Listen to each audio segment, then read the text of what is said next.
it was insane. We had a 3 hatch before pool. We had a Zerg with 2 drones come back in the end. Epic storylines everywhere. But now we're moving into game number 2. It's on Circuit Breaker, or Zergit Breaker, as Nyokin likes to call it, and it should just be kind of the opposite of that last game. There's very few like special little gimmicks on this map. It's just big. Like, we got some bridges, okay, some like non-buildable terrain in a couple of places, but for the most part, we're going to get a long macro game, or we should, unless trutaCz has more big brain plans ready to go. Yeah, because blockchain is so unusual, it's not like either player really showed what they're gonna go for in a macro game. Now, Dewalt did show the forward gate, and we've been seeing it lately, so that may be the trend. But for trutaCz, he really didn't show anything. He went for a crazy build. Guaranteed, he's not doing it this game. Mm-hmm. So I wonder what trutaCz is gonna go for. But also Dewalt, he's got to be a little worried now, because this could very quickly be 2-0, and then being down 2-0, you don't see a lot of comebacks from that state. Yeah, I mean, if we had a reverse sweep, if anybody could do it, then it would be Dewalt, but yeah, nobody wants to put themselves in that position. So let us head into our second game in the semifinal. It is going to be Circuit Breaker between Dewalt and trutaCz in the BSL Season 6 semifinals.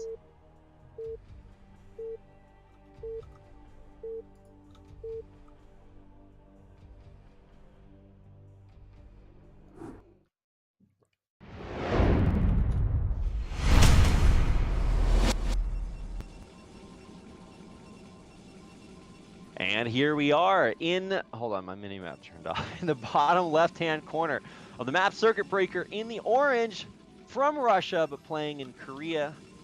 This is Dewalt. And in the top right, he's up 1-0. Is the Polish Zerg trutaCz. So if you remember back into round of 8, I think it was Dewalt versus Dandy, where Dewalt went for Proxy Gate.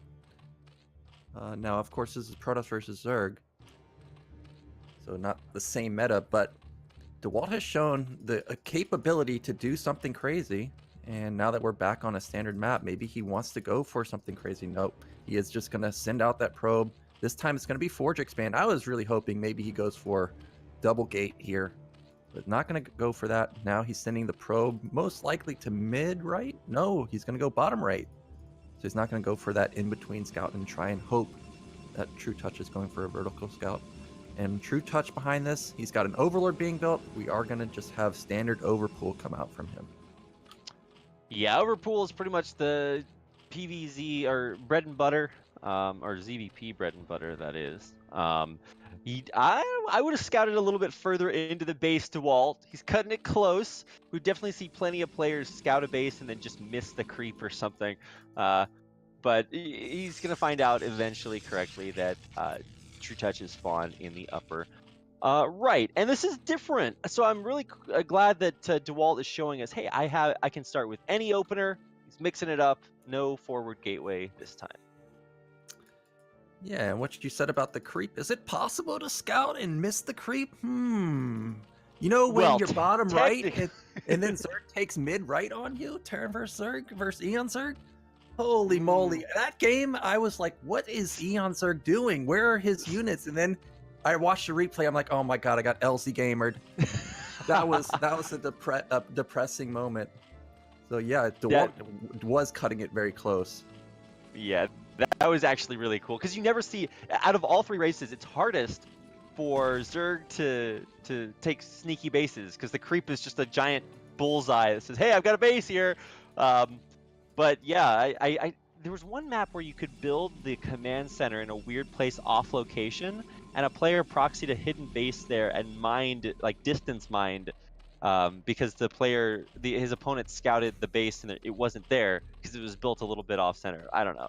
I remember that, but yeah, basically Zergs can't really do that because the creep's just a giant bullseye. But anyway, the start to this game is going to look way different than the last one. You should copy. You could actually copy these build orders because they're much more standard than either going 3 hatch before pool or whatever that last game turned into. Yeah, so we've finally seen a little bit of a tell of what trutaCz is going for. He's got his third hatch at the mineral only, and usually this is going to be Hydra play. He's not going to go split map, at least not just yet. He's not taking it at another main. And Dewalt, he's just now getting his gas. We still haven't seen what's his follow-up going to be after the gas. Are we just going to have the tried and true from Dewalt? Is he going to go Sair, Zealot? We saw DTs with Maelstrom last game. That could definitely be a possibility. But there is the lair for trutaCz coming up. Everything just standard so far from him. Yeah, and I really hope that this is probably the most standard map in our map pool. There's no Lost Temple here, but the idea is that it's just a very big macro map. They're in cross spawns, so we've got a little bit of breathing room here. Although I wonder if trutaCz is going to try to abuse this by just going really heavy macro early. He's already got a lair halfway done, so he is definitely looking to kind of get up to the next level of tech, which I want to see him go mutas. I've seen a lot more mutas versus Protoss in ZVP, at least here in Korea, watching the God J League finals, and there's a little bit of that there. And I'm just really liking where Zerg has kind of figured out how to do that. And if there's any player that can pull it off, it's trutaCz. But it's a little bit gimmicky. You kind of need to snipe the first Corsair like that. Well, this Zealot got across the map. Gonna shut down the third base for now. Yeah. Another Zealot moving across, trying to keep it a little crazy. And trutaCz, he's having to build more lings when he doesn't necessarily want to build them. He's got his Spire going. Now, what does Dewalt got? There he goes. Just standard against Sair, Zealot. Now, the Forge is not spinning, so this may not be the 7:30 timing. But the Zealots are going to be picked off from these lings. So trutaCz handling the Zealots pretty easily.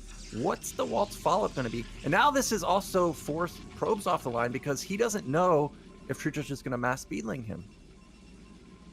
Yeah, that's actually true. And this is a scary time for all Protoss players. Once you lose your scouting probe or your Zealot in this case, it's a big, dark, scary wonderland out there. Nobody knows the trouble that Dewalt has not seen. It's actually so crazy how Protoss players have never found out how to get past this part in the game, because it is just anything goes. Now, I will say this is the weirdest wall that I've seen out of all walls on one of the most standard maps. There's two openings to it, and so it takes two probes. I don't know why you would build a wall like this, but this is the least number of buildings I guess you can get to have a full wall. Yeah, it seems like the pylon positioning was maybe one block forward. This is definitely an unusual gateway and forge placement. Now, the Sair has gotten out for Dewalt. He's going to see exactly what trutaCz is doing, and he sees that everything so far is normal. It's going to be 6-hatch Hydra play with Evolution Chamber coming up. But I'm wondering what Dewalt is going to go for, but he's got his first DT coming out. But usually when you're going DT, I feel like you're rushing the Templar Archive even faster. This seems like a kind of slowish DT, so I'm not sure how much damage this is going to get done.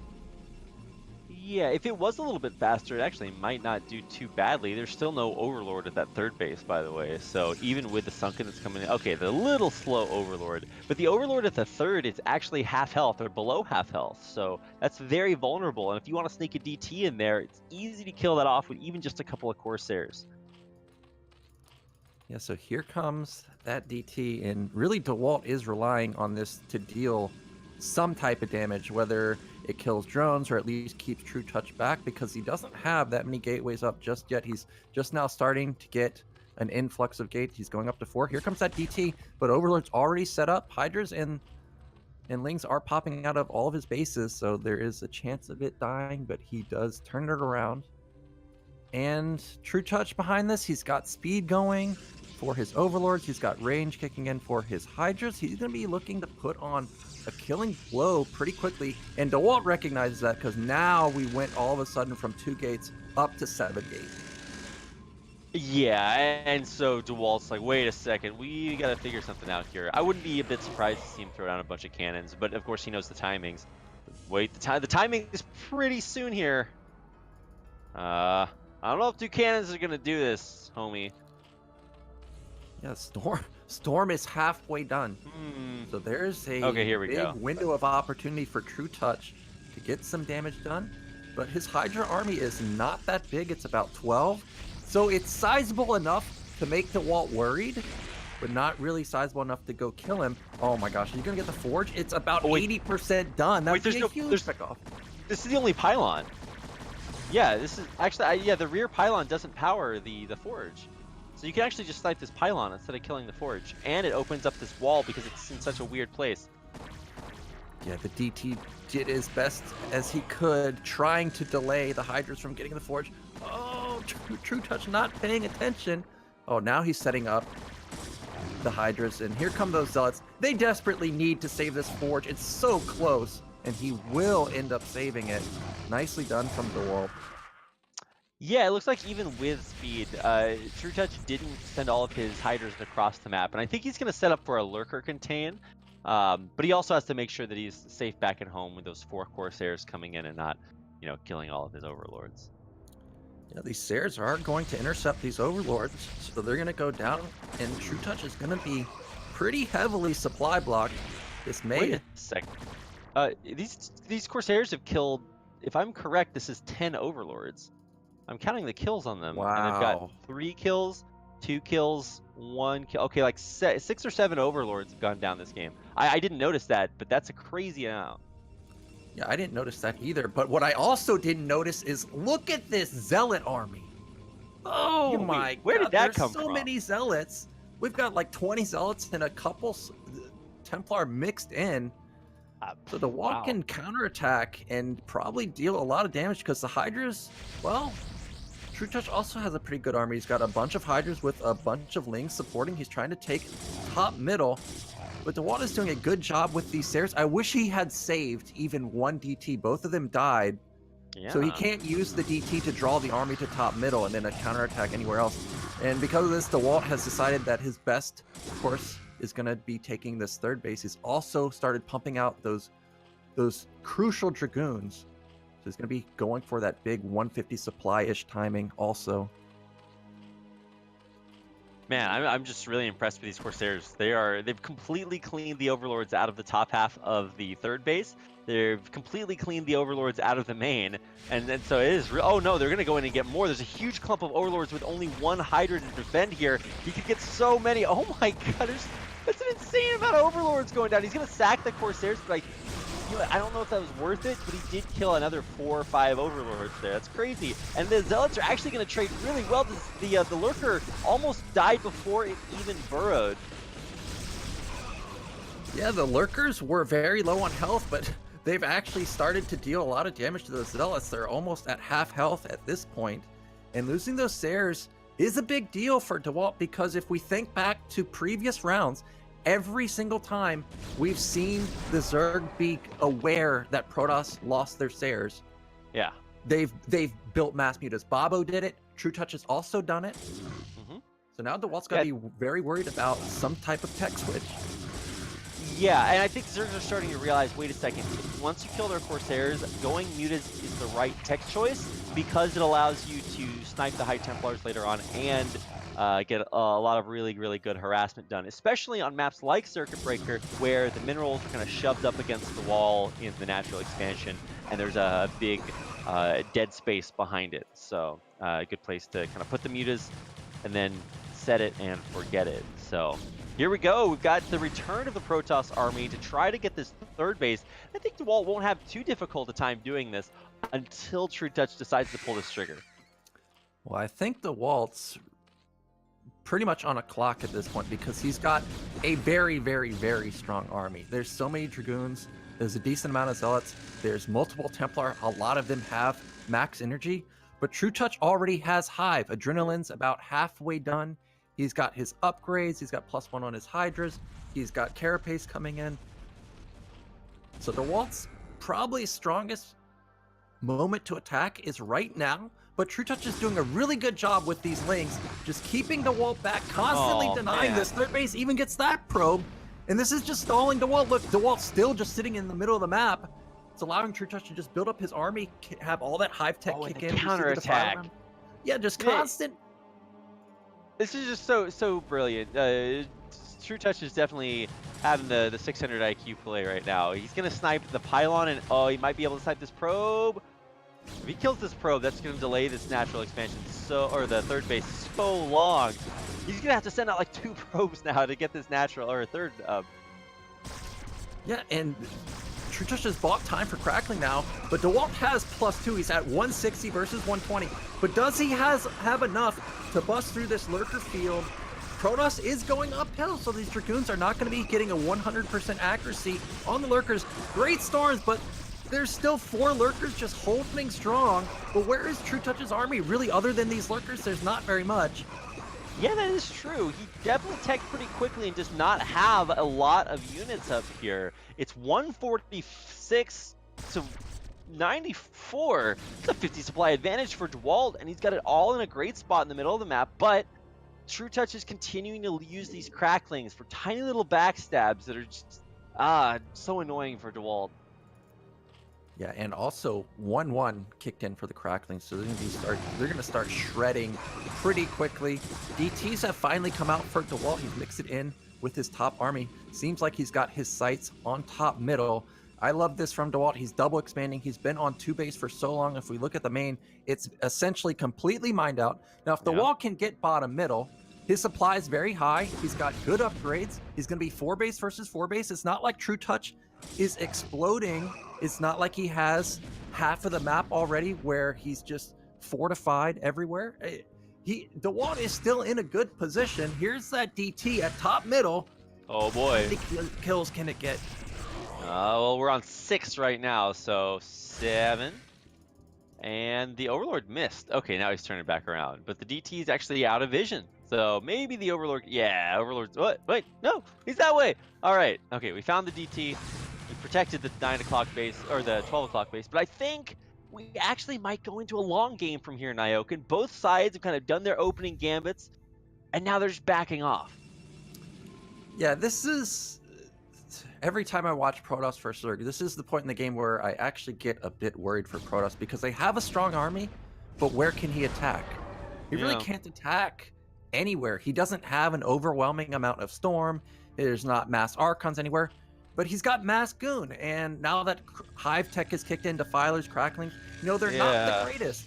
But again, trutaCz doesn't have all of the top side, so it's not like he has access to 6, 7 base. He's only on 4. So I still think Dewalt has a good shot, but he's got to be careful with his army because even though he's up 50 supply, Crackling versus Dragoon, it doesn't matter how much supply you're up. Those Cracklings will win. Yeah. I've had relationships that are like Crackling versus Dragoon. It's not fun. And I don't think that Dewalt is really going to try to fight heads up, but he does have to be active on the map to make sure that trutaCz isn't massing up right outside of his base. He's killing a few overlords, but one thing he didn't do is he missed this little clump of oh wow, there's a defiler with it. It's not just cracklings. Darkswarm, Darkswarm, Darkswarm. There it is. Thankfully, Zealots and DTs work underneath Darkswarm, so it's not going to just run this base over. But that was so narrowly a disaster. Yeah, that was very close. Even one Ling surviving, and it's going to wipe a couple cannons out. And Dewalt's army, look at it, it's at 3-2. It's heavily upgraded, so he's transitioning into the mid-late game very well. And I really wish trutaCz would get top left. If he had top left, I feel like there's no way he could lose. But because we're still stalling on 4 base, and Dewalt really isn't losing his army, I don't know. This could definitely go either way. Dewalt's got his 4 bases. Dewalt also needs to start thinking about getting another base because his main and natural are also both lined up. Okay, well, I mean, I'm glad that we were starting to force players to get more bases because I think you could turtle on the first 4 on Circuit Breaker for a long time. Now, I think if I'm correct, Dewalt recognizes, that he's got to clear the upper left-hand half of the map, but I guess actually maybe he doesn't. So he's gonna totally miss this hatchery in the upper left. Yeah, he's gonna attack top middle. I mean, that's there's just no way. Now I've got to say that throughout Yeah. BSL, I've consistently seen this in Protoss versus Zerg. Where are the Reavers? Like, if we went back a year ago, we saw a lot of defensive Reavers, but currently I've seen almost no Reaver play at all throughout all of BSL. Dewalt is gonna kill top left, but you know, Dewalt was up 50 supply a moment ago. He's still up 40 supply, but trutaCz is getting higher and higher. And since Dewalt is max, it's not like he's getting higher. So we're going to have 200 Zerg with almost 3-3 versus this very weak gateway army. I don't see how Dewalt stops the incoming Zerg onslaught. Yeah, I totally feel you about that. We're getting +3 arm, which is kind of... I mean, okay, that's not going to save your Dragoons from cracklings, but for Dewalt, whereas on the other side, we've just got these crazy strong cracklings everywhere. Now, yeah, look at the mini map. Just watch these streams of Zerg just start flowing around. But actually, it's kind of driven away. Wait, where is all of this going? I just watched all these Zerglings run right through the Protoss army, and now they've stuck themselves down in the bottom left without a defiler. Yeah, I actually thought that trutaCz was just going to flank that army of Dewalt because he could have gone from all angles. Dewalt really couldn't have reinforced. Holy moly, Dewalt has 4 Archons morphing at his natural. He can sync them up with his real army. trutaCz does not have another base, and he really has not dwindled down Dewalt's army at all. There is a really good chance that this could be what he needs. So many Archons and Templars going across the map. Huge plague all over the army. Another huge plague. Almost every single fighting unit in Dewalt's army right now is about to have 1 HP. Yeah, this is so crippling. Plague, probably the strongest spell against Protoss, is just amazing. Even stronger versus Terran, but here comes trutaCz. Really, he's not trading that well. All the lurkers are gonna go down. What is trutaCz's army doing at the 9 o'clock base on the left-hand side? Like, why are those there? Like, he's not preventing Dewalt from getting a base there. Dewalt's not really looking for it right now. I'm so confused. Well, he's already denied mid-left. It's not like Dewalt's going to pay attention when he sends a probe bottom right. He's just going to send it and forget it. So I don't mind it. And Dewalt's army, how many Archons do we have? We still have 4 or 5 Archons. He's got a decent amount of Storm, but the one thing is that all of his Dragoons have no health, none of his Zealots. So once all the Zealots and Dragoons go down, which they will very quickly, we're gonna have very exposed Archons. I think trutaCz also forgot about this army at mid left. It's so much supply that he's forgotten about. So I think what he's saying is, look, the next one of us to get a new base up kind of wins the game based on economy. So he's just like, well, I'm just going to put these units here, and that's how I'm just going to keep getting a base. But you got to use those, man. Like, Zerg needs a big standing army. There's a Storm at mid-left that literally just killed like 20 Lings. Oh my god, I just watched that. I'm going to watch it on the instant replay, too. Oh, okay. Thanks. Well, now, not even that location is strong.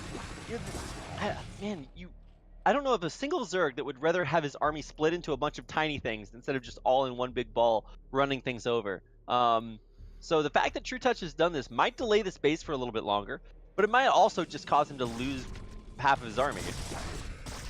Well, Dewalt needs to get another base. He's desperate at this point. He's got to clean up mid-left. I think he can clean it up pretty cost-effective. Well, maybe not. There's 5 lurkers here. But he does have a lot of Storm, and that Storm jebaited in a lot of Lings. But trutaCz, a lot of Lings, and a Defiler mixed in, and half the army is at mid-left. The Archons are out of position also. It's going to allow him to chew through these Zealots. No, the Storms killed so many Lings. The Storms killed so many Lings, but also the Lurkers on the low ground and a few Cracklings killed so many Archons. So both players are trading with each other on very low economies, but trutaCz has the 3 o'clock base coming up behind this, and Dewalt has nothing. He's basically on, I guess, 2 bases for now, but he desperately needs another gas. Yeah, he's got to get mid-left. His main and nat gas depleted. He desperately has to have this base. And trutaCz, he's content right now. He's got decent econ. He's got mid-right set up. And also remember, I was saying Dewalt has great upgrades, but the one thing he doesn't have is he doesn't have good plasma shield upgrades. So that's going to allow Lynx to just crush through any exposed Archons like we've already seen. Here comes trutaCz again with another sizable Ling Lurker attack. There's no Overlord, so these DTs will be able to do a lot of work. trutaCz tried to Scourge all the Observers, but he lost all the Scourge, so the Observers stay alive, the Scourge are still here, and that means that the Lurkers are just not that effective, surprisingly. trutaCz's army is not that big. He's still down 50, 60 supply. Okay, now he's going to Scourge every single Observer. Well, that hurts because Dewalt may not... Okay, he does queue up Observers instantly. He even has one left over. But is trutaCz going to break through? He may just barely. Looks like Archons are Dewalt's answer to why he doesn't have Reavers right now. But wow, that was embarrassing. I'm glad my camera wasn't on for that. The Archons did their job correctly. The base held on for a long time, but like, you know, they're not going to last forever. I think this is it for Dewalt because now we've lost those beefy Archons. All we have left is Mass Zealot, essentially. And we've seen trutaCz just constantly Plague. Where's the Plague? There's the Dark Swarm. Oh, another great Plague. There it is. So most of the Zealots are going to be pretty low on HP. Let's see how good these Storms are. Okay, those are pretty good. The Zealots abide underneath, but Storms don't work on Sunken Colonies. Finally, it goes down, but I mean, this is almost still a hold for trutaCz. Yeah, and now supplies are just so close that, yeah, there's the GG. So trutaCz is going to go up 2-0 in another pretty crazy game. Yeah, you're right. That game definitely delivered. I would not have expected that based on the opening, but I mean, you really have to give it to trutaCz for knowing, hey, as long as I can hold this 9 o'clock base or hold off Dewalt from taking that, then I will win the game eventually. So congratulations. Wow, trutaCz up 2-0. I would not have predicted this because Dewalt, you know, is kind of this big monster foreign player training out here in Korea, is so strong right now, but I don't know. I guess trutaCz is too good, man. He's got that BSL buff. He's back for a third championship. Yeah, I don't know how trutaCz does it because I don't watch a lot of the EU streamers often just because of the time difference, but I know trutaCz was gone for a while, and then he's come back recently, and I watch his games, and I'm like, well, did you really ever leave? Because it's just so perfect. He's one of those players. Like, every time I think of a player like this, I think of Rhett. Like, Rhett goes away for years, comes back for a week, and he's already, like, a contender to win everything. So, like, trutaCz is just amazing, and he looks phenomenal. I called it last week with trutaCz versus Gornich. I said, what did I say? trutaCz looks really, really, really amazing. Well, he does. He just keeps looking more and more amazinger. And we've got one more game left at least. If Dewalt can't, you know, up his amazingness too, then we might just have a 3-0. And I don't think anybody would have expected that from this series, especially with Dewalt going 0-3.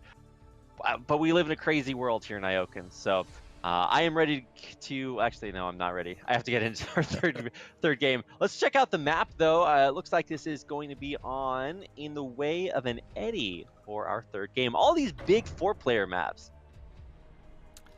Yeah, so In the Way of an Eddy, you know, not identical to Circuit Breaker, but very similar.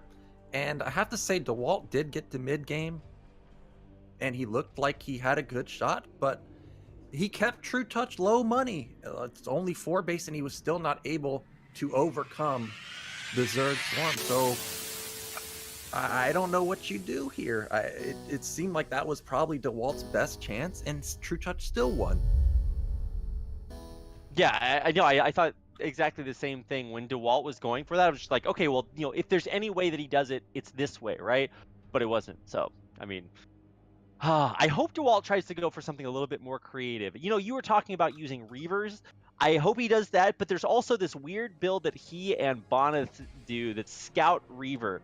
And it's the craziest thing, but it works so well. It's actually insane. It shouldn't be as good as it is, but I hope we get one of those. We had it in the finals, in the finals of last BSL. But maybe we'll get it again in the semis of this one. I don't know, but I'm looking forward to game number 3. So Yeah, let's get into it. It's game 3 on In the Way of an Eddy with trutaCz up 2-0.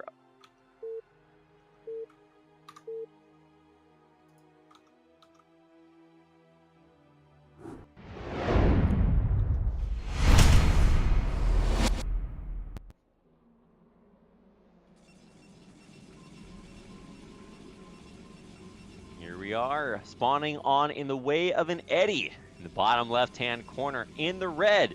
This is our Protoss player, Dewalt. And in the bottom right, he's one game away from getting back to the finals, and he's doing it in a pretty dominant fashion. It is trutaCz. Yeah, so you're talking about Scout Reaver.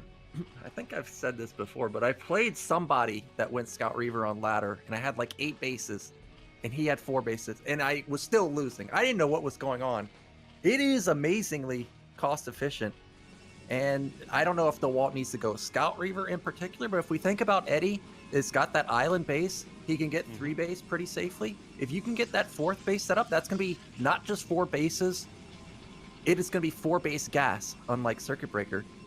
So that's a lot of power that Protoss can have. And if they can just, really just sit on their corner of the map and take the mineral only where Dewalt is right now, I mean, all of a sudden that's Protoss on 5 base, and that can last them a long time. But I really do think Dewalt needs to go for something different, like the more defensive stance with the Reavers I was saying earlier. We haven't seen it at all in BSL. I'm not sure why Protoss players have been just going away from the Reaver play. Look at this. Look at this probe. What's it doing? Oh no. I don't think he was in range of the creep. I think he may have wanted to cannon rush behind the main. I mean, it was so weirdly placed. Yeah, because it's not every main that you can do that, right? A lot of times the minerals will be in the corner, or the creep will protect the pylon location. You can absolutely do that on this map, even though it's not the greatest, but it still is pretty surprising. Okay, so that's gonna be thwarted. Man, no exciting games allowed here. But it is a cannon or a forge opener for Dewalt, so he's at least thinking about it. And the probe is doing a good job denying this hatchery for a long time, also forcing off a second drone. I mean, every little bit of income matters at this point in the game, and Dewalt, because of that, is going to take a Nexus before any cannons. He's being about as greedy as possible as you can be, so that's already a good start for him. And how many Lings will trutaCz build? What I liked what he did last game on Circuit Breaker, it was a real subtle thing, is he built 4 Lings. And because he built those 4 Lings, he could put 2 on the ramp and just hold position there. And I pointed it out, I think it was on Sylphid a couple weeks ago, if you remember, 2 Lings are not enough to deal with the probe. The probe scouted forever. I forget who it was, but I did like what trutaCz did last game, where the 4 Lings denies the probe scout pretty early on. Looks like Dewalt, just confirming with stream, is no longer in Korea, so is back in Russia. I was just thinking about the latency, and as that would affect things like maybe Storm Micro, and once again making Reavers a great option on high latency. But the he should actually have pretty good ping from Moscow to Poland. Sorry to derail that. I was just a little bit confused there for a second. Yeah, I've played Dewalt on the ladder, and I think we have about turn rate 20, and also similar for trutaCz, so I don't think they have any lag issues. And we've got trutaCz this game. This time he is going split map. He doesn't have the close 3rd base. It is standard so far. We do have the fast layer coming in, and really what I'm looking for is what is Dewalt's play this time, because the just standard Sair Zealot that we've been seeing, it didn't work on blockchain. It was going okay on Circuit Breaker, but we kind of stalled out on the mid game. I think we need to do something a little different, whether we're going to have the fast DT or we're just going to have tons of Zealot like 4-gate. I really hope he mixes it up. All right, I'm waiting here to find out what the next sort of trigger that we're going to pull. All right, it is going to be Stargate, so no mystery there from Dewalt. I was thinking maybe you could go something a little bit weirder, but I guess the only other thing would be some sort of like weird DT rush, but obviously that's not going to happen. Probe though is going to scout correctly that there is a third base coming up here in the upper right hand corner, so that should be good information for Dewalt when he finds it. And let's see what his zealot count is looking like. A lot of times, like in that last game, I was just like, whoa, where did this huge zealot number come from? It's because he was just producing them consistently all game long, so maybe we'll have another one of those. But yeah, it's just Sair DT. Yeah, and somehow Dewalt has kept, or he's continuing to scout with this probe. I think his first probe got picked off and he sent a second one out, trying to get in again and see exactly what's going on. If he can see that there's no gas at the natural, that would be a pretty big move. He'll be able to confirm that it's at least not mass muta. Oh, just barely out of range. So now he's going to be in the dark, and he's just going to have to play pretty standard. And trutaCz has he's dealt with the standard play perfectly every single game. Yeah, honestly, I think Dewalt might have to be the one to come out with something surprising, and he's just doing a pretty regular build. He's getting +1 air and ground with legs, and I don't know if this is really going to stress trutaCz out that much. He's going to start his wall off at the front door, the Hydra Den and Hatchery, and maybe a Sunken or two behind that, and that should be it. So I'm guessing, okay, yeah, he's just now starting his wall up at the third base as well. Man, trutaCz is really on top of everything. Yeah, so we've got 5-hatch Hydra coming out for trutaCz. He's got his evolution chamber going down. That means he's going to be +1, of course, but it also means that trutaCz is not going for a fast fourth base. He's not going to be powering to infinity drones like Jaeyoon likes to do. He will be putting on some type of pressure. With the Hydras, now Dewalt has not confirmed whether it's Hydra play or if it's going to be fast fourth base. So he does need to get that Sair up there to see this evolution chamber. He managed to pick off one Overlord so far, and Dewalt, I just now have noticed that his forge is about 80% done, so he is looking to hit that 730 +1 timing. But this is just such a standard timing that I almost never really see it work. Yeah, well, I mean, once you face this a million times in a row, it's not like it's gonna surprise you the 1000th time. I want to say that Dewalt, also understands this and is just kind of going through the motions to get further on in the game. But then what's your late game plan, right? Here's those 6 zealots that we were talking about. The Lings are on the other side, so they are going to be able to come in for a flank and kind of pin these zealots up against the Sunkens. Yeah, I mean, really, this is about as minimal defense as trutaCz is going to have. It's 2 Sunkens and 4 Lings. Like, this is... and Dewalt still didn't attack into it, so this attack really did not work out, and now trutaCz... Cheers to BSL, awesome community, and our Imbecasters. Tons of Scourge.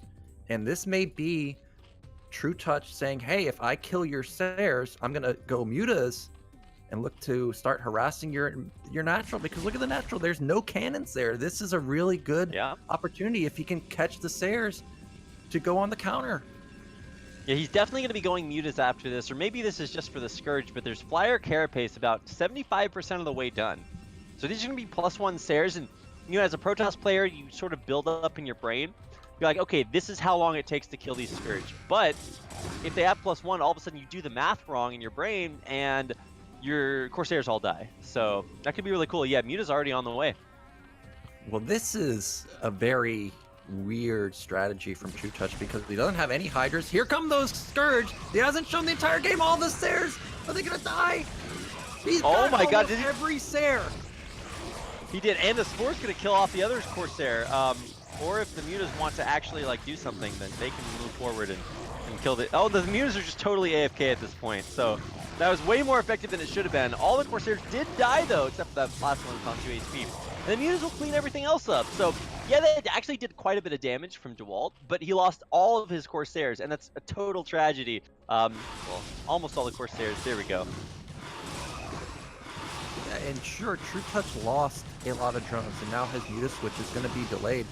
But honestly, trutaCz doesn't even need to go mutas at this point, because now that Dewalt has lost all of his Sairs, he's mass building Sairs in desperation mode. And because of that, I love what trutaCz did at his third base. He did a full round of drones. It seems like he's just going to power up, and Dewalt's going to be stuck with these mass Sairs. Not that they're bad, but this is a point in the game where Dewalt wants to be making Templars or Archons. He wants to get out on the map, be able to put some pressure on, take his third base, and he's not going to be able to. Well, here comes these mutas, and this one cannon is not going to be enough. He's got Scourge there for the Corsairs when they come back. Boom, boom, boom, and one goes down. So very, very well thought out strats, man. trutaCz is just really the complete package. Dewalt, one of the best foreign Protoss players in the world. Can't take that away from him. But just look how well trutaCz is just dismantling. Okay, just dismantling him. Watch him lose every single muta to this Archon. Is he microing outside the distance of an Archon? That's such a pixel-perfect micro. Wow. Yeah, you got to be very careful to do this because mutas really, I think, only have 3 range, and Archon, has 2, so it's like razor thin. But he's doing a good job. Even killed another Sair there. He's gonna get the cannon. No. What a beast! He's gonna kill so many probes. He has 7 mutas. It's forcing more Sairs from Dewalt behind this. What is trutaCz doing? Oh, trutaCz actually building more mutas. I'm kind of a little surprised that he's not powering insanely hard, get up like 20 drones at his 4th base. But he's just going to keep making mutas, and when the Archon can't hit him, and you're building 1 Sair at a time, really, how can you deal with 3-4 half mutas constantly? Well, finally, the Corsairs do a decent job pushing these mutas back, or at least kind of bruise them enough to get them out of here. But man, I mean, just all this pressure, and behind it, trutaCz has 4 full bases. Well, maybe the 4th one's not full, but he's kept the pressure off of all of his bases by dictating the pace of the game. And so for the first time all game long, Dewalt gets to think about taking a 3rd base, but let's see if trutaCz can pull him back to his natural and stop that once again. Yeah, I mean, he may get the 3rd base, but look at his infrastructure. Because he lost his Sairs, he even built a 2nd gate. He's only got 2 Archons, Mass Zealot. Oh, here comes another huge round of Scourge and mutas. The Scourge, they don't even have to connect. They just buy time to wipe out the probe line. Yeah, it's rare that you see a Protoss player lose a bunch of Corsairs and then remax on Corsairs, because at that point, you're already so far behind. Dewalt tried it, even added a 2nd Stargate on to do it, and still hasn't been able to keep those Corsairs alive. Oh man, he made it all the way across the map to try to hit the natural, but there's no way you break 4 Sunkens in SimCity. Yeah, and now trutaCz knows where the Archon is. So he's just back at the natural. He knows there's no Archon. He's already showed that he can deal with the Sairs. And Dewalt, now he's countering top right, which has more Sunkens. So it just, again, it feels like Dewalt is just, he doesn't know what to do. He's desperately going, he knows he's got to go for it at this point. He's trying to bust through, but there's 6 Sunkens here. Yeah, there's no way. Dewalt is not going to break that. And this is where, pro gamers try to thread the knife's edge about, not building static defense. I like that trutaCz is just like, no, I'm going to build 7 sunken colonies. 1, 2, 3, 4, 5, 6, 7 sunken colonies in my base. There's no way you're going to get through there. Even still, he is getting a decent amount of damage done, but the idea is that in the end, everything from Dewalt here will die. Yeah, so the entire army of Dewalt wipes. He's got his 3rd Nexus going up, but he can't save it.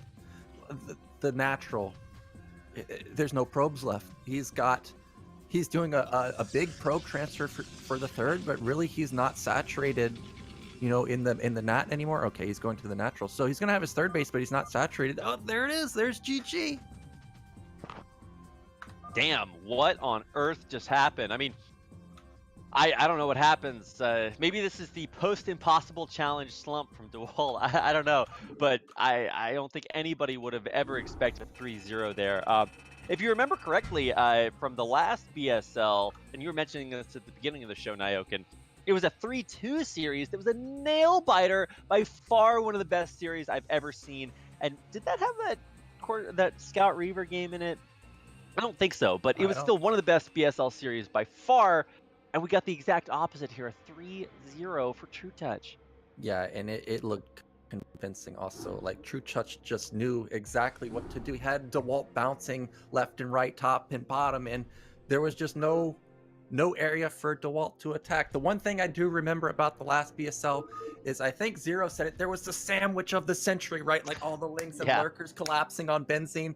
That was an epic moment, but trutaCz just played that fantastic. I am surprised that he 3-0'd, but I'm not surprised that he won because he's just been looking so good. And unfortunately, Dewalt, who's the highest rated foreigner right now is going to go out in 4th place, but at least he did make top 4.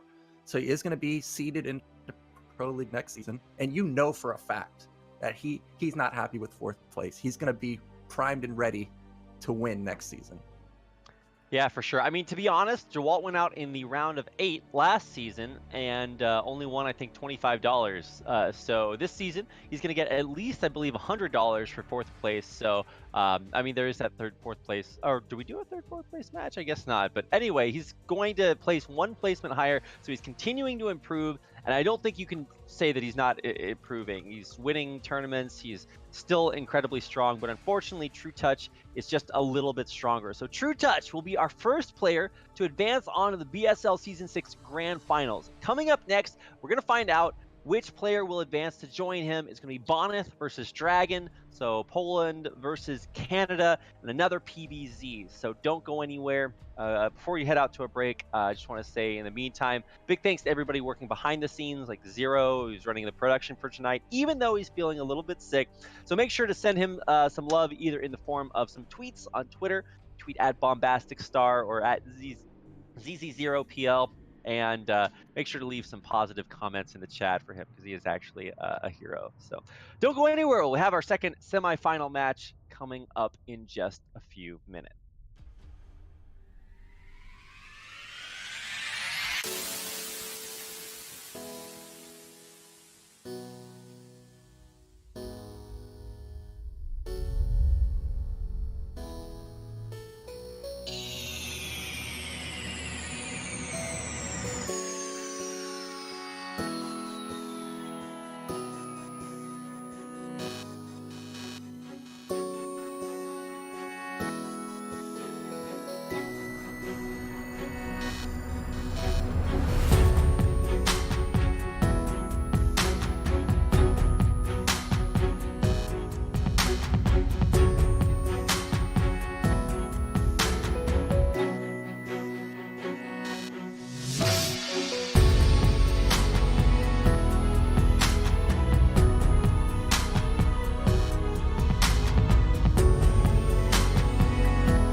Welcome back, everybody, to the BSL Season 6 semifinals. We've already had a very surprising start to the day with trutaCz 3-0ing Dewalt, and now we've got another PvZ coming up next as the Canadian Protoss player DragOn tries to take on one of the, another one of the most legendary Polish players out there in Bonyth. Yeah, it's going to be an uphill battle for DragOn because I think everybody just assumes that Bonyth is the favorite here. Now, I was reading chat and people were saying that PvZ is Bonyth's worst matchup, but you also have to remember that DragOn is not a pure Zerg player, right? He plays that's right. Protoss. Well, he's an off racer. He plays Protoss versus Terran, Protoss versus Zerg, and Zerg versus Protoss. But I personally use ladder a lot to practice, and if DragOn wants to practice on ladder, you know, he's not guaranteed to get Zerg versus Protoss. But the one benefit is that he's playing on NA, which is 90% Protoss. So at least he has that going for him. But it's still going to be very difficult because Bonyth is a little bit better than NA ladder Protoss. Just a little bit, yeah. Just a little. It's a hard life for race pickers on the current ladder system. I know that at some point they were talking about letting you queue as a race or Q4 specifically a race, but I don't think we're there yet. So for DragOn, I actually introed him as a Protoss player, I think, because he is, I guess, primarily a Protoss player, but he does race pick for versus Protoss. He plays Zerg. But one of the advantages that we've seen consistently from DragOn is that because he plays Protoss mostly, when he race picks Zerg against it, he does the most annoying strategies you could ever do. He knows all of the Protoss players' weak points, and he really leverages that knowledge to great effect. So he has a very uphill battle, like you said, but we've already watched maybe the first or second best Protoss player out there in Dewalt get taken out. So maybe it's not a good day for Protoss, and we just see Bonyth get taken out here too. Once again, very surprisingly. I don't know what to expect, but I'm excited to see. Let's see, our map pool is Sylphid into Caceres, and then Circuit Breaker in the way of an Eddy, and then Heartbeat. What do you think about these maps, Nyokin? Well, I'm happy that we got Caceres second. So it's funny, if we just go back to the last series and reverse the maps, right? They're almost identical. We had Sylphid we had Sylphid last in the last series, and now it's first, and now we have Caceres. So we're getting every single map, surprisingly. It's not like in round of 8 or round of 16 where every series was Circuit Breaker, Eddy, you know, Benzene or Sylphid like this. We're going to get every single map, so I'm loving that. I'm not sure if there's going to be a favorite on Caceres or Sylphid. I feel like I don't know. I think Sylphid may be a little Zerg favorite, so I'll probably favor DragOn there, and then I'll favor Caceres for Bonyth, because if we get close spawns like we saw trutaCz and Gorinich, Bonyth has immaculate Reaver micro. So if there's spawns like that, you know Reavers are coming, and they're going to deal amazing damage. So I'm excited. We're going to see some very, very cool play definitely coming out in the first 2 maps. All right, well, let's get into it without further ado. Okay, just kidding. I'm not in the map or in the lobby. All right, now I'm in the lobby. So as soon as I finish downloading this map, 1 pixel at a time, apparently, we're going to get into game number 1 here. If you guys feel so led, you can, of course, share this information with your friends via whatever social media you want to tell them to come watch the BSL semifinals, because this series should be a great illustration of becoming the best of the best here in BSL. It's game number 1. It's on Sylphid, and it's starting right now between DragOn and Bonyth.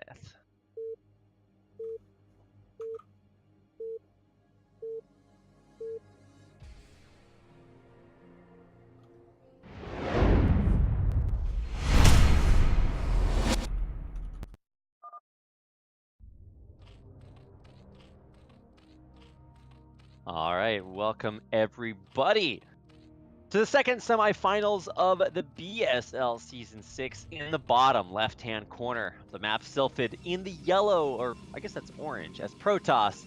This is our Polish Protoss goes to Bonyth. And in the top middle, he's the remaining NA player from Canada. It is DragOn.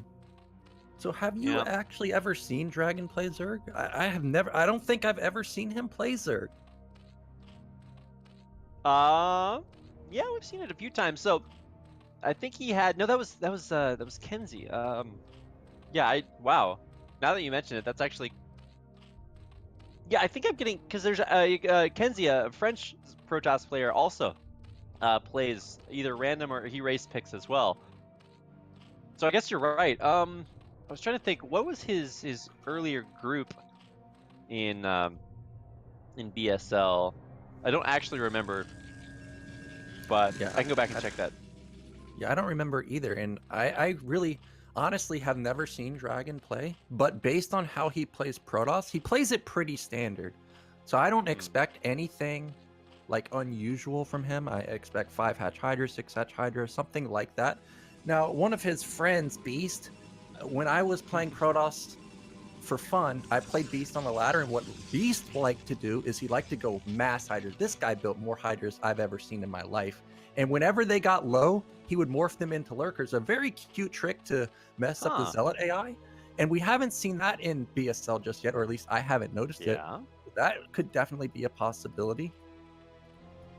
Well, let's keep an eye on what's happening now. Already, Bonyth's probe is forcing DragOn to make his second hatchery at the third base location, which is still just so far away from from his base. So DragOn's already a little bit inconvenienced, or a lot inconvenienced, because that hatchery is just so distant. Yeah, it's going to be hard for him to defend both locations, especially when Bonyth is going for Gateway first. First Zealot is coming out. He's going to have to balance out his link count pretty perfect. And honestly, I don't really like this base. The reason I don't like this base is because of this ramp.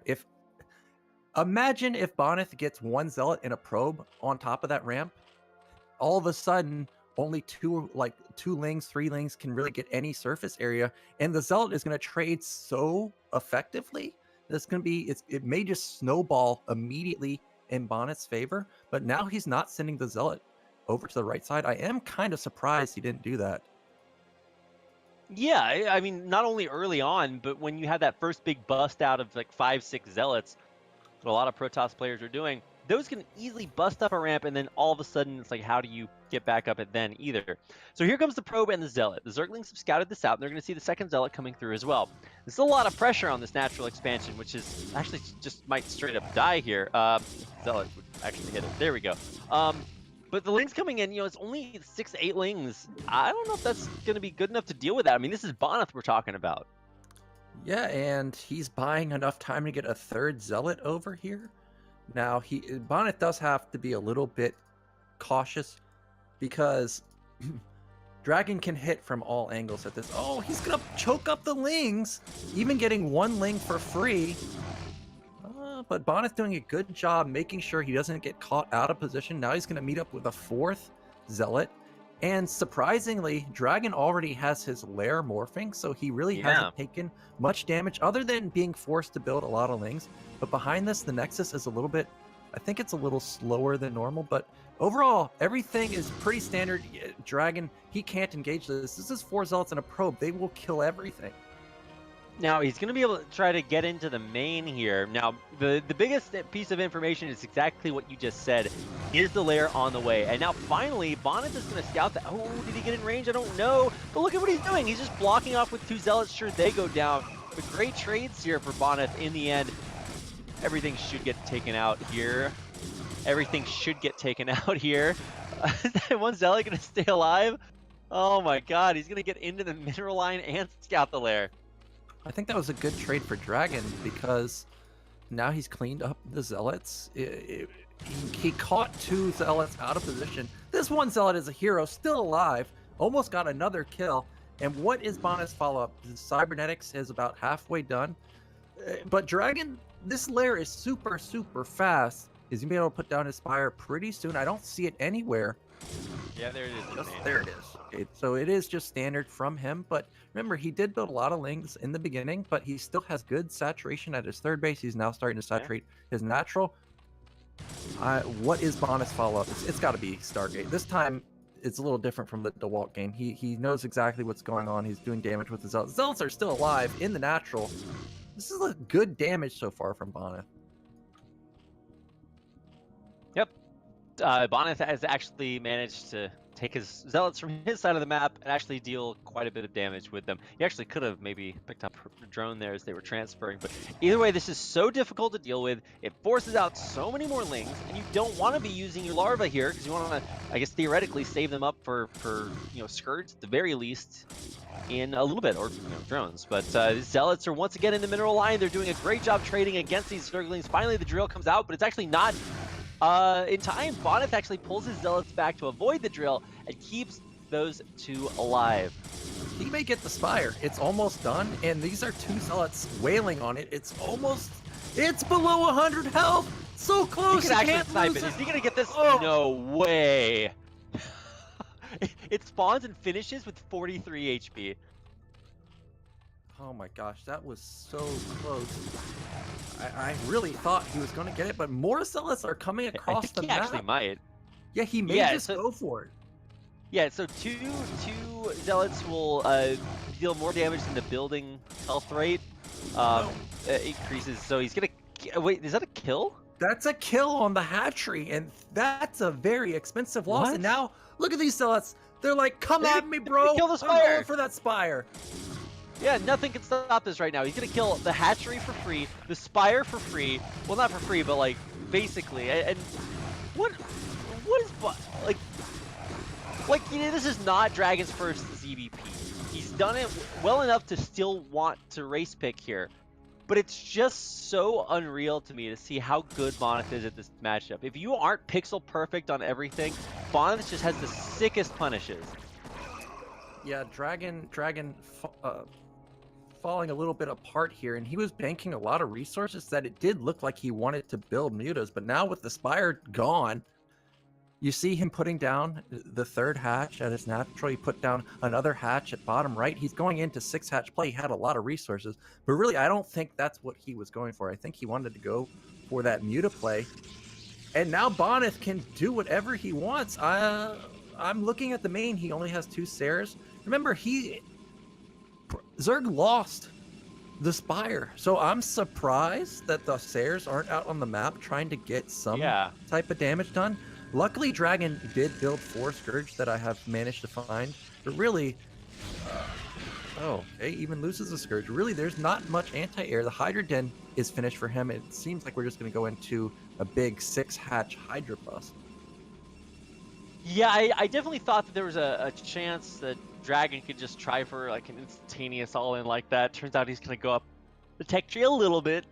And let's see, so yeah, Overlord speed, and then a bunch of hatcheries, a bunch of Hydras, and upgrades to follow. I guess that's going to be the way of the day, but let's see how much damage these Corsairs can get, because once again, there is no anti-air aside from a Hydralisk. Okay, there's 2 Hydras, oh no.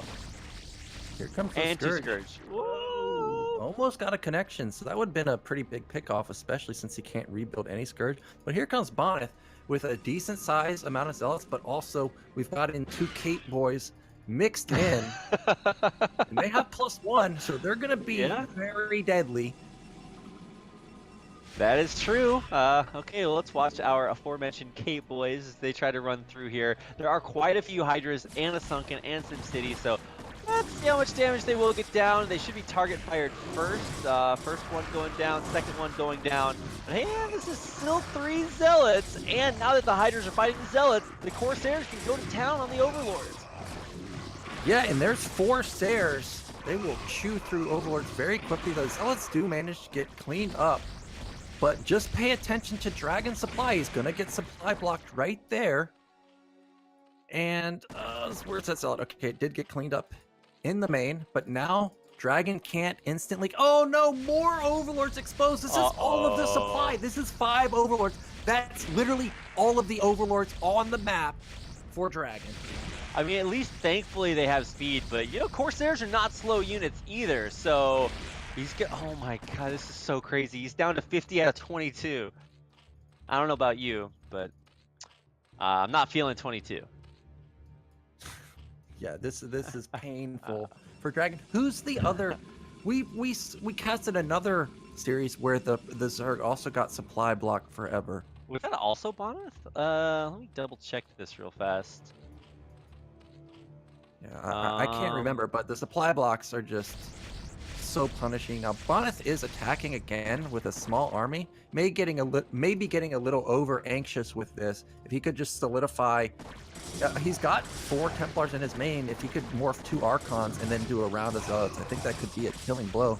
But as played, he is going to bleed off a couple Zealots, not for free. They did trade decently well. A little bit of a misstep so far. But DragOn needs to get Sunkens up. He needs to start stabilizing pretty quickly because Bonyth is taking his third base. He's got 7 gate up. He's got +2 coming. He's got cybernetic spinning, so the Mass Dragoon's going to be coming out pretty soon.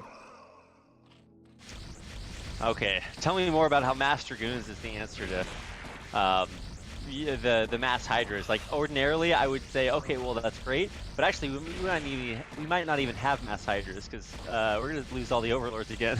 I love this, like, flight of the Overlords. This reminds me of, like, a nature documentary where, like, the gazelles have to flee from the lions. So they're like, all right, guys, come on, get the family together. We got to go. And then they're running across there, and then just the lions descend on them, and they kill all of the gazelles. And it's, like, really sad moment. But you've got, like, the nature documentary music playing in the background telling you just how sad it was. But nobody plays that for these Overlords dying. We've still got, like, the beautiful Protoss, like, flute music in the background. I don't want to hear a beautiful plus Protoss in this ever again.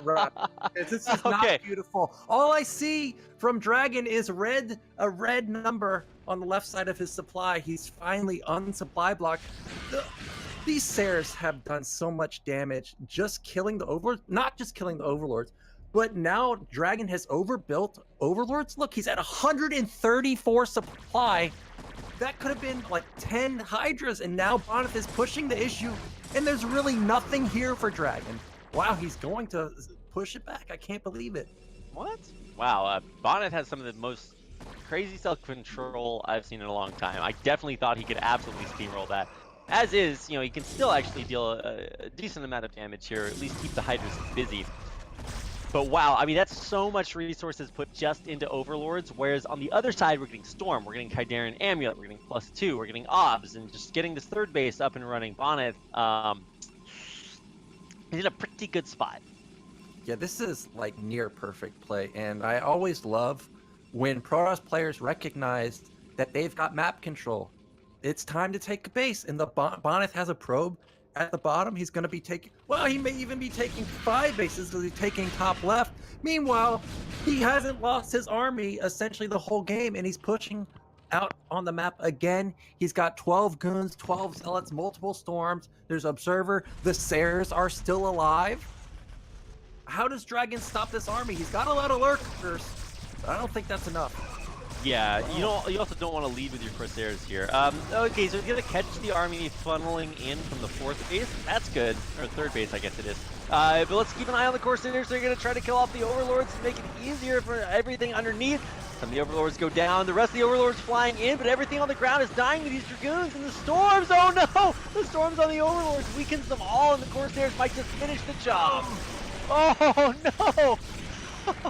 DragOn managed to kill the army, surprisingly, but he did lose all of his Overlords again, and he is supply blocked. Bonyth leading with the Zealots. They took way too much damage.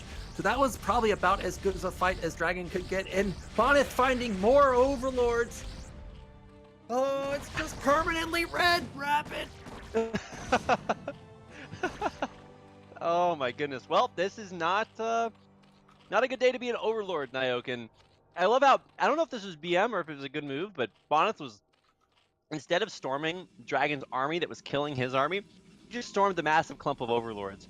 And, I mean, he killed off like maybe 12 Overlords that fight. It was just so crazy.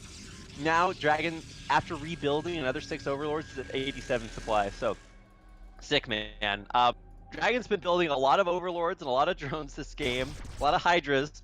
Eventually, he might need a few extra units in his army composition, but I don't think we're ready for that just yet. The surprising thing is, look at the supply. DragOn's only down 30 supply. He's got 1/1 upgrades pretty soon. This 3rd base can't be attacked. He's got Hive. He's got everything going for him. He's got 4 base. I don't know how he's doing it, but he somehow recovered very nicely. And as long as DragOn doesn't let Bonyth get 5-6 base as long as he can... oh, he's losing so many lurkers. Well, he does manage to clean up the army again. DragOn, I don't know how he did it, but he's gotten to Hive Tech, and this is going to be the point in the game where Zerg gets really scary. Yo, what am I watching here? If Bonyth is ever in a position where he doesn't look like he's crushing this game, I'm just so impressed, because DragOn has just had so many tribulations this game, like whatever word you want to call it. He has been in Struggle Town, and now it looks like he's kind of stabilized on 4 bases.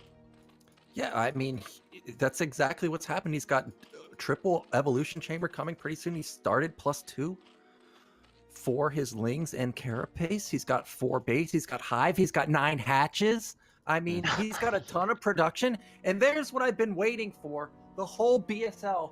There's the support bay. He's got speed coming in. This is probably going to be Templar drop, but he does have a Reaver being built behind it. And remember, I was talking about Bonyth with the map control, could take bottom middle, but because he's lost his army twice, supplies are so close. This looked exactly like the trutaCz versus Dewalt game, where trutaCz denied bottom middle. It really does. Those 6 storms there kill all the Hydras off. But look, there's more Zerg. Look at the Zerg, the blue on the mini-map. It's streaming in from every direction. DragOn is going to surround Bonyth's army, get on the High Templars in the back. Everything's dying to these cracklings. What am I watching? Nyoken, Bonyth just lost his entire army. Yeah, DragOn, this is one of the best comebacks I've seen. Bonyth just looked like in an unstoppable position, but now he's bled several armies. This is about the 3rd one he's bled. And DragOn, he's on 4 base. He's got a drone going bottom right. This is Sylphid. It's a 3-player map. If he gets bottom right, he's going to have more bases for the entire game. He's also got Lings at bottom middle, denying the 5th base. Look at Bonyth's main and natural. It's mined out. He's essentially on 2 base, but here comes the DT, Templar, Reaver drop into main, every tech possible. He's just like, I got some units. Here they are. I'm going to drop them all in there. He's going to snipe the Spire. It looks like he's going to at least attempt that. This Reaver needs to maybe build a few more Scarabs. There they go. But yeah, DT's working on the Spire. He gets it. So no more Scourge for now. I think he does still have a few hatching. Yeah, so that's going to chase this shuttle away. Chase this shuttle away. Yeah, but what does Bonyth do? Sure, he's up 50 supply, but his army is not super strong. It's mostly Zealots at this point. I see 1 Archon. There is a lot of Storm, but really it's not easy to cast that many Storm. Here comes a big Ling Lurker attack. I think he's going to be able to deny this base again, and DragOn has bottom right going up. Has DragOn really gotten back into this game? I think DragOn actually might be pulling ahead a little bit, because he's going to get another base up in the bottom right-hand corner, and he's going to be able to shut Bonyth down from taking either 5th base option. So even though Bonyth did get a kind of a fast 4th base, which is kind of what's keeping him alive in this game, he can't actually get across the map and do something, which sounds crazy to say. Yeah, okay, well now Bonyth has made a decent amount of Archons, but 2-2 just kicked in for Zerg, so this is a very strong army, but this... Oh, I thought he was going to drop the Reaver with his army, but no, he's going back into the main. It may just get instantly killed. It's 1 hit. Kill it, please.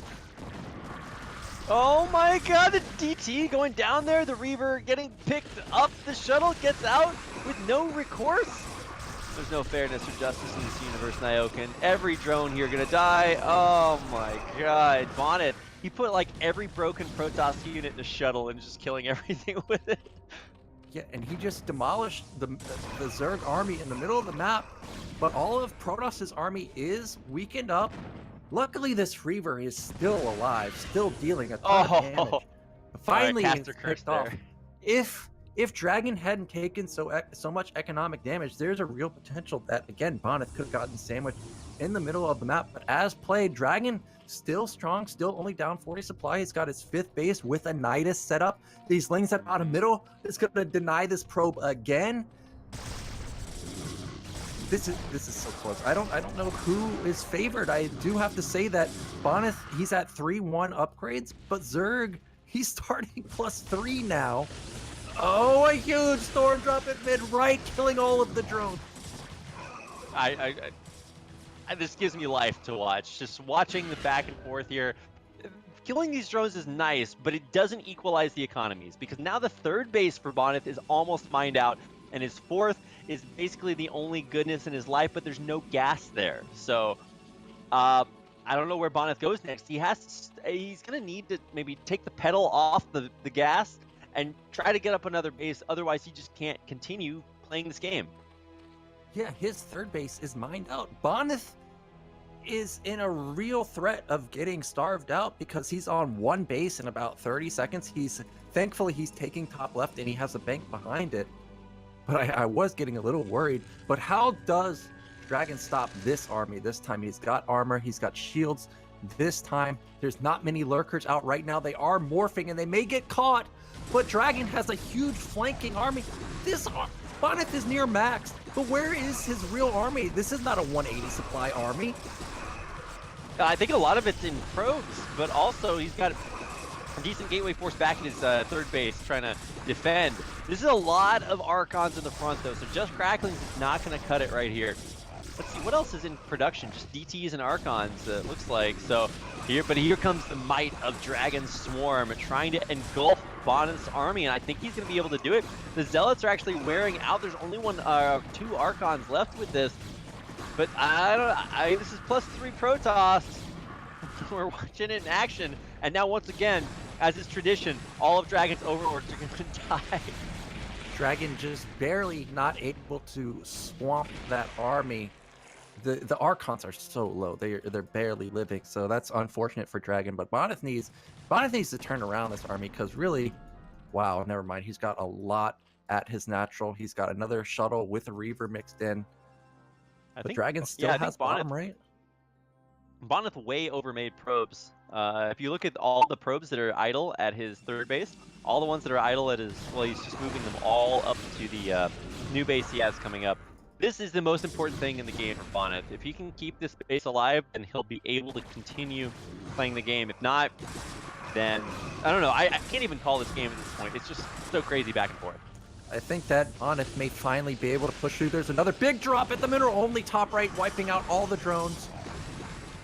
And that's okay, that's crazy. That's probably gonna be all she wrote, because DragOn's saturation really is, it's just okay at this point. And Bonyth now, he's gonna get an influx of minerals on 2 base. He's now killed the army in the middle of the map. Bonyth, just go bottom right, and you'll be in.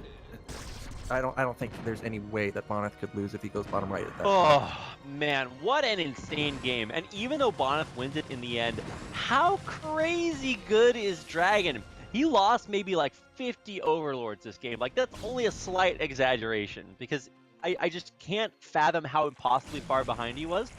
And now it looks like, it looked at many points during that game as if he had pulled it back, even taken a small lead. But now I think this is going to do it. Once Bonyth shuts down this base. Oh, he's storming the Nidus. Yeah, man. Oh, so good. Bonyth in the end, I think finally will prevail. Okay, that's the money storm on all the drones. Adding insult to injury. GG, DragOn taps out, and Bonyth takes game number 1. Yeah, I don't know how DragOn did it, but I mean, that got really close. Bonyth did exactly what I did versus DragOn, where, if you guys remember the Sylphid game, I had a big drop with 2 tanks and a couple vultures, and then for some reason I attacked with like 10 tanks and lost them all. And that's what Bonyth did. He felt like he had a good spot, but for some reason he was over eager, right? Like, I just want to kill this guy. And he went through his army 2 or 3 times, allowed DragOn to get back into the game. But honestly, I don't know how DragOn stabilized them well, because if it's any other player, I don't think they could recover that well. If we go back into the past, like Hydra, if Hydra had lost 2 overlords, 100% he's out of the game. Like, this is done. Why even play? But DragOn, he did it. I actually think he might be a favorite based on what we just saw. He just has to not be down, 5,000 minerals in the first 5 minutes. Well, let's not get ahead of ourselves there, Nyoken. I don't know about favorite, but if he can repeat that performance, he's still going to lose in the end. No, if he can repeat that kind of, he lost the game in the end there, Nyoken. You can't take that away from me.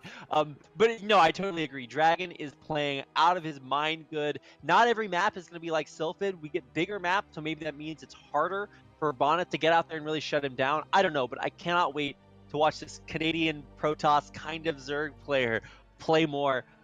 So let me check the maps here just a second and see what's coming up next. It looks like Caceres is our next map. Definitely a weirder one because it's got these weird third island bases right outside your main, but definitely one that has a lot of different strats. You cannot play on Caceres like you can on Sylphid. That's my analysis for the day.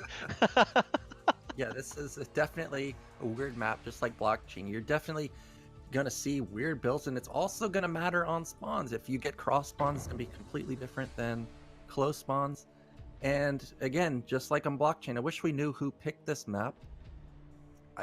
I don't know. I personally think it has to be Bonyth, because if he gets close spawns, Reavers are just gonna fit into his playstyle. Yeah. But DragOn may also have picked this map because, you know, it's not like a lot of people play this map. It's going to have limited practice, and I know for a fact DragOn plays really hard. He will practice all the maps. So I'm not sure. Yeah. I'm not sure who to favor on here. Just strictly from playstyle, I gotta give it to Bonyth a little bit, but I don't know. I totally agree, Nyoken. I'm in the lobby. You're in the lobby. So is Zero, our production mastermind, floating evilly in the background. But also, I can't wait to see what DragOn is going to pull out here, because it's not just that he practices how to play straight up like that. He practices dirty Zerg cheeses too. So can't wait to find out what's happening in our next game. So let's get into it. The map is Caceres. It's Game 2 in the BSL Season 6 semifinals.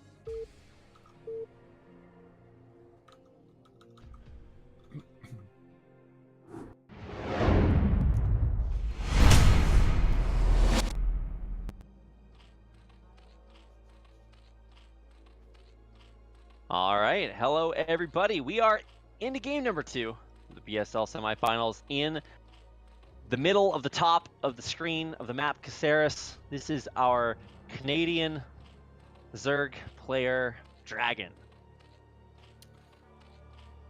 And at the bottom middle, we've got the Polish Protoss. It is Bonyth. This has got to be. This has got to be a mandatory win for DragOn. Again, it's so hard to play from 2-0, but also now that he's gotten spawns like this, I think this is going to be the optimal spawn for him. I think he also has to be feeling pretty good about the Sylphid game. To be down so far and to recover that well, I don't think he's tilted at all. I don't think he's like, oh, well, I just got crushed or anything like that. I think he knows that he's got a good shot. And what is this from Bonyth? In-base pylon. Are we going to have some more one-base Reaver play? This is what I was expecting from Caceres, some Reaver play, but this isn't close spawn. And he hasn't scouted, so this is kind of blind Reaver play, if that's what he's going to go for. Well, I mean, when it's Bonyth, like, going for Reavers, I guess, like, it doesn't... You don't have to scout to know that it's a good idea to do. Honestly, I could just watch... I'm surprised there's no, like, montage compilation of Bonyth just running Reavers into people's bases and killing everything. Because that's honestly my favorite thing to watch in the whole world. It's like, I could either breathe oxygen or watch those replays and I'd still survive. So, I think it's maybe a little bit too early to tell, but that's certainly what that kind of telegraphs to us might be coming in the future. Yeah, so we've got... pretty greedy build from DragOn. He's going 12 hatch. Now this could be in response to seeing Bonyth is not top left, but this is Caceres. Even though you've got the close spawn positions by air, they're not very close by ground. So this may be just planned 12 hatch map specific. And there is the gas for Bonyth. It's not going to be 2-gate. It's not going to be Ghost to Dark style. Just run 12 zealots at him. We are going to have some tech play. It's just... the real question is how committed are we going to be on this one base? Is it going to be like a 3-gate Reaver bust, or are we going to go 1-gate Reaver and then expand behind it? We're just going to have to wait and see how committed Bonyth is going to be here with this build. Probe getting into the main, scouting the pool timing, nothing out of the ordinary. So you gotta know that as Bonyth, you're playing this guy and you're like, wait a second, doesn't he play Protoss? And he spawns a Zerg and you're like, okay. Have you ever had that happen in a tournament, Nyoken, where you play somebody you think is going to play one race and then you see that their race is, like, double quotes, wrong in the lobby? I went to a WCG and I actually switched races during the countdown. It was a bit BM, but this What? it was a bit BM, but this guy was saying he could beat me with like it didn't matter in my race, so I had to straighten him out by beating him with both races. You're a bad person, Dioken. Oh my god, that's dirty. It's funny because the next season they said you gotta pick your race before the game started. So I don't know if that was because of me, but that game did stick out for me personally. So I do know what you're talking about. It didn't happen to me, but I've been the one doing it to the other person. Yeah, I didn't know. Who have I been casting with this whole time? All right. Well, it's a little bit more overt here. Dragon's not being quite as down and dirty as that, but it is still kind of something maybe in Bonyth's mind. It's like, okay, well, I know how Dragon plays trutaCz, but it's hard to scout this guy as he plays ZBP. And maybe they've met on ladder while he's practicing off race or something. But usually, we just see overpools as the go-to ZBP build. But I don't think Bonyth is playing the usual PVZ either. So let's see, where's that support bay? All right, there it is. Yeah, it is coming in. If we remember back to EU versus NA, Beast ended up playing Yeti, and the first game Yeti looked unstoppable with the Reaver because it just had great hits. But I am a bit surprised that Bonyth went for one base Reaver. I think that Dragon has the same thoughts as me, that it's likely going to be some type of Reaver play, but here comes Bonyth already with just a small Zealot Goon army. I don't think he can lose this army. Okay, already one Zealot, because now when his Reaver push actually comes, really all Dragon has to do is sit in his main. He doesn't have to worry about getting busted because you're not afraid of one Reaver with no support. That's just not a threat to you. Yeah, one Reaver, who care that? I think the biggest thing to watch out for is going to be what might happen before then. So for Bonyth, also, where's the Reaver going to come in? Where do you think the best place is? There's like a wall of minerals at the main. You come in from the left-hand side, so I guess you just run straight in there? I think you got to come from top, left, or it could also be good to just hit the natural because there's those cliffs. Well, the Overlord is going to overlook it, but you could also come from that angle. Okay, here comes Bonyth. He's loading up his shuttle. He's also gotten speed, so this is a pretty expensive build coming out from Bonyth. His Nexus is delayed. He's even building another pylon, which delays it even longer. And like I said, remember, Dragon knows that he killed most of the ground army. And look where his Hydras are. They're exactly where I expected them to be. They're sitting in the main just waiting for the drop because he knows that's likely where Bonyth is going to head. He's not going to the natural. Well, shuttle speed is just about to kick in, but it hasn't yet, so this shuttle's still slow. He's actually hitting before shuttle speed finishes, and that's very dangerous against Hydras on the ground, but at least he sees where the Hydras are and is going to try to circumvent them. Yeah, and I just noticed that Dragon is also no lair. See, here we go. We're unloading the Reaver, but are we really even scared of this? Not really. We've got 12 Hydras, a couple Lings. The Zealots are going to get bled out. Oh, he may even lose the shuttle. Whoa, very close. Oh, he's still going for it. He's like, oh, I'm taking damage. Oh, there's a lot of Hydras. Don't even care. He's going to the main. He's chasing the drones Hydras as they transfer. Yeah, there are the Hydras. They're popping right there. He drops the Reaver out ahead of time. He's going to try to pick it up again. He drops it again, but he's going to lose everything. One last scare to rule them all. No. Loses those drones there in the end as well, but in the I mean that's all Bonyth has.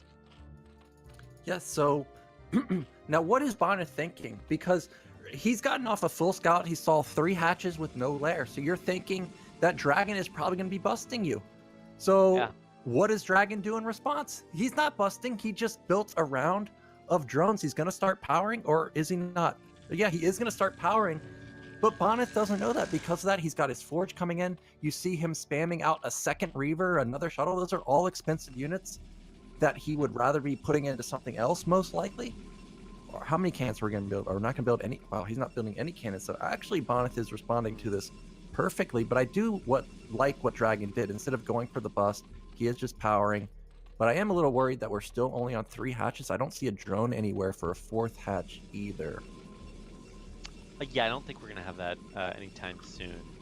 What is what is the follow-up? If you think about like game number 1, there was that weird the probe blocked the natural hatchery, and so DragOn was forced to make it like really far away. But if I remember the map architecture here, the 4th base is also pretty far away. Oh, you'd have to break down the temples. Maybe you can do that with lurkers. But yeah, it's not the easiest to just go 4 hatches immediately after you hold a big attack. Yeah, and because this is Kaiseris, he's already got the shuttle. He could take mid-left pretty safely. Somehow DragOn saw this shuttle. I don't think the Overlords had vision, but he moved his Hydras perfectly. And if these gateways hadn't gone down, we saw... I think we have 3 Reavers in total coming for Bonyth. I really thought we were going to have Scout Reaver, but with these gateways coming down, we're definitely not having that. It is just going to be a standard game. But again, I'm still worried. We're still 3 hatch for Zerg. This feels kind of all-in-ish, but maybe he has to because he knows that Bonyth is building a lot of Reavers.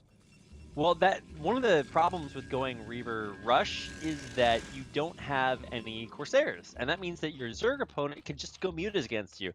And I absolutely think this could just be 3-hatch muta.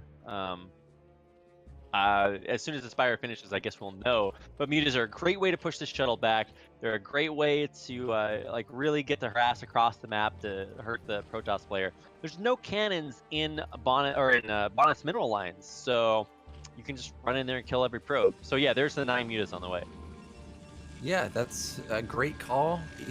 What I also like that DragOn has done is he's kept the shuttle on the outskirts. That means Bonyth doesn't know that the Spire even exists. So he's not going to be suspecting this at all. Also, because he hasn't been scouting around the map, he doesn't know necessarily that DragOn only has 3 hatches. Now that he sees these 2 hatches going down at the mineral only, he may actually suspect that, hey, why do you still only have 3 hatches for so long? And we may see some cannons get thrown down in desperation. The observer is now going to see the mutas, and we just got to pay attention to the main. He's got to get cannons down right now. Yep, where's our panic cannons? Wait, what? How does he expect to defend this? I guess he missed it. I don't think he saw it. Yeah, there's 0 reaction here for Bonyth. I guess Bonyth just dies. Well, crap. Okay. This is actually really impressive by DragOn that he was able to pull something over so well on Bonyth. Like, Bonyth has nothing back at home. Bonyth will lose every unit now. So he's going for one last ditch effort. He's got 2 Reavers in a shuttle, so that's scary.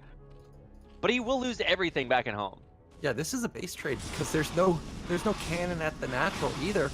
But DragOn, you gotta start spamming Sunkens, man. Like, this is a very strong army from Protoss. And okay, now he's spamming Sunkens. He's just gonna sacrifice these hatcheries. I think that was a good move because the Sunkens are so late. Yeah, now DragOn is turning around, but he killed almost every single probe from Bonyth. But here comes the one big attack from Bonyth. Reaver on the front, he got exposed. Yeah, let's see. Good pickup in the shuttle. The front Reaver gets picked up and taken back there as well. One Reaver sniped there by the mutas, and Dragoons do not deal well with mutas. Look at the Hydras in the front. They're trying to break through, and the Dragoons on the ground. The shuttle's getting picked off. The mutas return, and they will pick this shuttle off with it. The Reavers will die as well, and that is going to basically do it. There's a few more Dragoons left over and 1 lone Reaver in the middle of the map. So DragOn is going to take this game unless Bonyth has some sort of miracle. There's just no anti-air to deal with these mutas. We didn't even build cannons in our main again. Oh, the wow. Scourge are just sitting there. Yeah. Well, I concur, Nyokin. I do believe that Bonyth is quite dead. And again, we find ourselves in the spot where, I don't know about the state of ZVP at the moment, but it certainly seems as if our Zerg players are having a great day today. Yeah, DragOn playing extremely well. Gonna go 1-1 in this best of 5. That he needed that game 100%. Now he's gonna have Circuit Breaker, I think, as our 3rd map. If he can be up 2-1, yeah. It's gonna be Bonyth is gonna have the pressure. Remember, there's no pressure on players like myself and DragOn. People already discounted them to get to top 4 or whatever. So the pressure is on Bonyth. If you go down 2-1, for sure, DragOn can win this 3-1.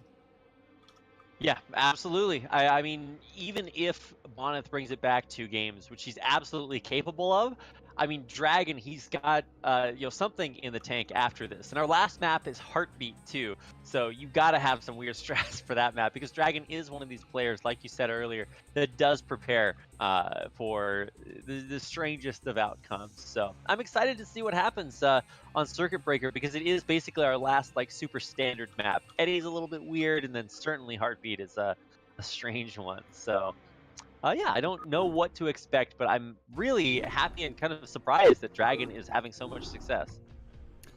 Yeah, because I didn't know what to expect from DragOn. I know he's great. I know he plays standard, but I've never seen it. So this has been impressive play. I've loved his macro so far. It's just amazing. And he's showing that he can keep up with the best. Like everybody in BSL top 16, I wasn't kidding when I was talking. People are very close in skill. Like, sure, Dewalt is 2480 or, Bonyth is 2480. But the rest of the players are 2350. There's really not that big of a gap. It just comes down to who plays the best on that day. And DragOn's showing that when he plays well, 100% he can kill Bonyth. For sure. Well, even though my co-caster is loading in on stream, we are loading into this game here. At least we should be in just a second. The map is Circuit Breaker. It is game number 3, the BSL semifinals, with DragOn up 2-0 over Bonyth.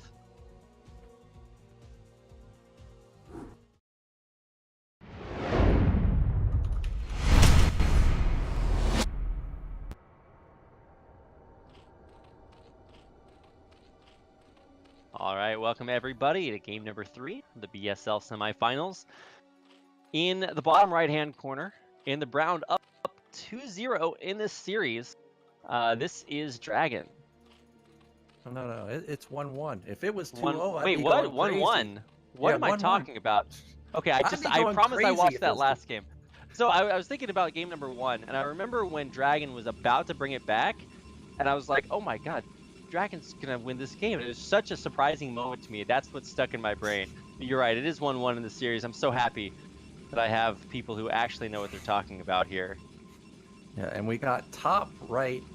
It is Bonyth, and he's had good success with that gateway play. He was in a great position. I think he should go for it again, and that probe is setting up to go for some gateway aggression. And this time, DragOn is gonna first scout again, just like on Sylphid. He handled it well in the beginning. We gotta not lose 10 overlords through these stairs, and then I think we're gonna be good to go. Yeah. All right, I like Nyokin's steps to ZVP success. It's like step 1, don't lose 50 overlords. Man, that was a tragedy, watching all those overlords die. It's like that thing that you secretly enjoy deep down inside, but you never actually tell anybody. This is a key to success there. Well, I don't think that we'll see another game like that. This is a much bigger map, and Bonyth is scouting incorrectly, so he won't be able to block the hatchery like he did in game number 1. Yeah, and this time DragOn has gone for Overpool. I'm going to be paying attention to this Overlord. Is it going to continue to go? Is it going to stop? Because now that Bonyth has scouted incorrectly, if this probe... Okay, it's going to go bottom right, but the Zealot may go top left, which is going to be, a few extra seconds that the Zealot's not going down bottom right. But now the Overlord is going to show itself, so Bonyth knows exactly where DragOn is. And what is DragOn going to go for? We saw trutaCz go for the closed third base. Is DragOn going to go for split map? We also saw a closed third base on Sylphid, but that was kind of a funky game where he was forced to build his second hatch at mid right. So not clear if we're going to go split map or close third base just yet. Yeah, I would expect him to put it close, just because it's a lot easier when you have those ramps to defend everything. But I mean, if he wants to take another main, that would be, I guess, a little bit premature at this point. In the first game that we saw trutaCz play versus on blockchain, he went 3 hatch before pool. I'm just like, wow, this is about the fastest you can get 3 hatches out. So I don't think this is going to be quite that fast. Yeah, just the standard 3-minute third base. Yep, it's going to be mineral only. He got the probe, so that's a nice pick off. Two Zealots much weaker when they don't have the probe combined with them. But Bonyth still has 2 Zealots alive. He's rallying a third. Is he going to get any drone kills this time? Not just yet. I'm waiting. I believe in every Bonyth Zealot in the world. These things can do amazing things. And now, Zealot number 2, he is parked right outside the natural. I love when Protoss players do this. Like, it's just so annoying. Oh, yeah.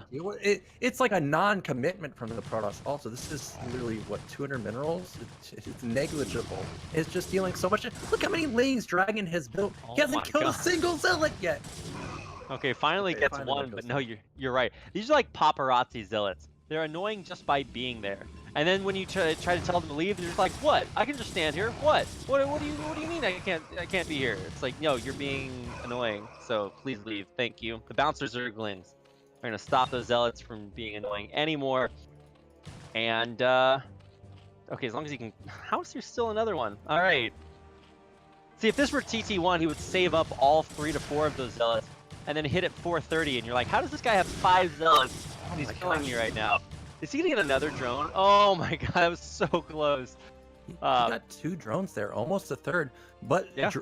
The one thing that Bonyth missed is DragOn's speed just kicked in. And behind this, okay, he's not building any more lanes. But I thought he may, because look at the wall for Bonyth right now. If he had built lanes and just insta-went, there is a gap at the top of the gateway. Luckily for Bonyth, DragOn is not doing that. It could have been a big threat for him. But what is Bonyth's follow-up going to be? Cybernetics is halfway done. This time, remember the Sylphid game, where when DragOn was in real crisis mode, he was still macroing properly, still had his lair, still had everything going. This time, I don't see no lair. So are we going to have a big Hydra bust? He also doesn't have a lot of gas. This looks like we may have some type of Nemu style with the 5-6 hatch before we see any sort of tech play into mass Hydras. Nemu style, man. Oh, what a legend. I totally agree. Behind that, DragOn has built nothing, but I think we're on 13 drones in a row after pushing those Zealots back. So we are just going to have insanity economy behind this. I've never seen quite that overreaction. Well, not overreaction, but just insane droning behind all that. Because he knows basically there's no way that Bonyth can get back out on the map because he lost so many Zealots early on.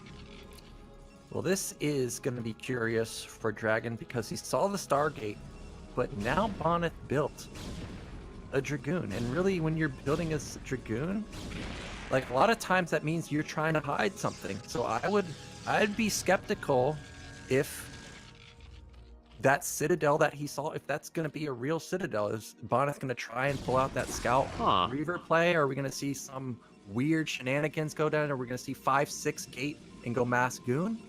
I don't know, but DragOn does have his lair started. He's got 5 hatch. He's got speed coming in for his Hydra play, or for his Hydras. He just wanted to get up that econ so fast. He didn't. I don't know. This is a weird variation coming out from him. Yeah, it sure is. Usually, if you're gonna go Scout Reaver, then you want to turtle on 3 bases. So usually on maps that have like a safe third, especially if you can wind up getting 3 gas, because those Scouts are expensive. So this is gonna look a lot more normal. This is just gonna be Corsair DT all over again. But maybe it'll work a little bit better if these Corsairs can get in and once again have an Overlord hunting party. Yeah, we don't see +1 just started for Bonyth on the stairs just yet, so they're not going to be as deadly, but his +1 for his round is almost done, and now that he's got his 4 gates, he's going to go from 3 Zealots and a Dragoon up to 7, 11 Zealots pretty quickly. And I was going to say, is DragOn going to be ready? But the timer is already 7:30, so you know that this is about when Protoss is going to attack, so I think he's going to be ready at this point. You see him building a Sunken at his 3rd base, no Sunkens at his natural just yet, but he does need to get 1 down at least, I think, because here comes the big gateway flood. Yeah, it's coming. And the Zerglings will scout it, so he should be prepared. Let's see what the preparation is. Looks like just SimCity with Hydras, but he could use a third building as part of that SimCity. I mean, it's still kind of wide open, but at least it's going to block the ramp. Yeah, this is a ton of Hydras, but this is 7 Zealots with +1.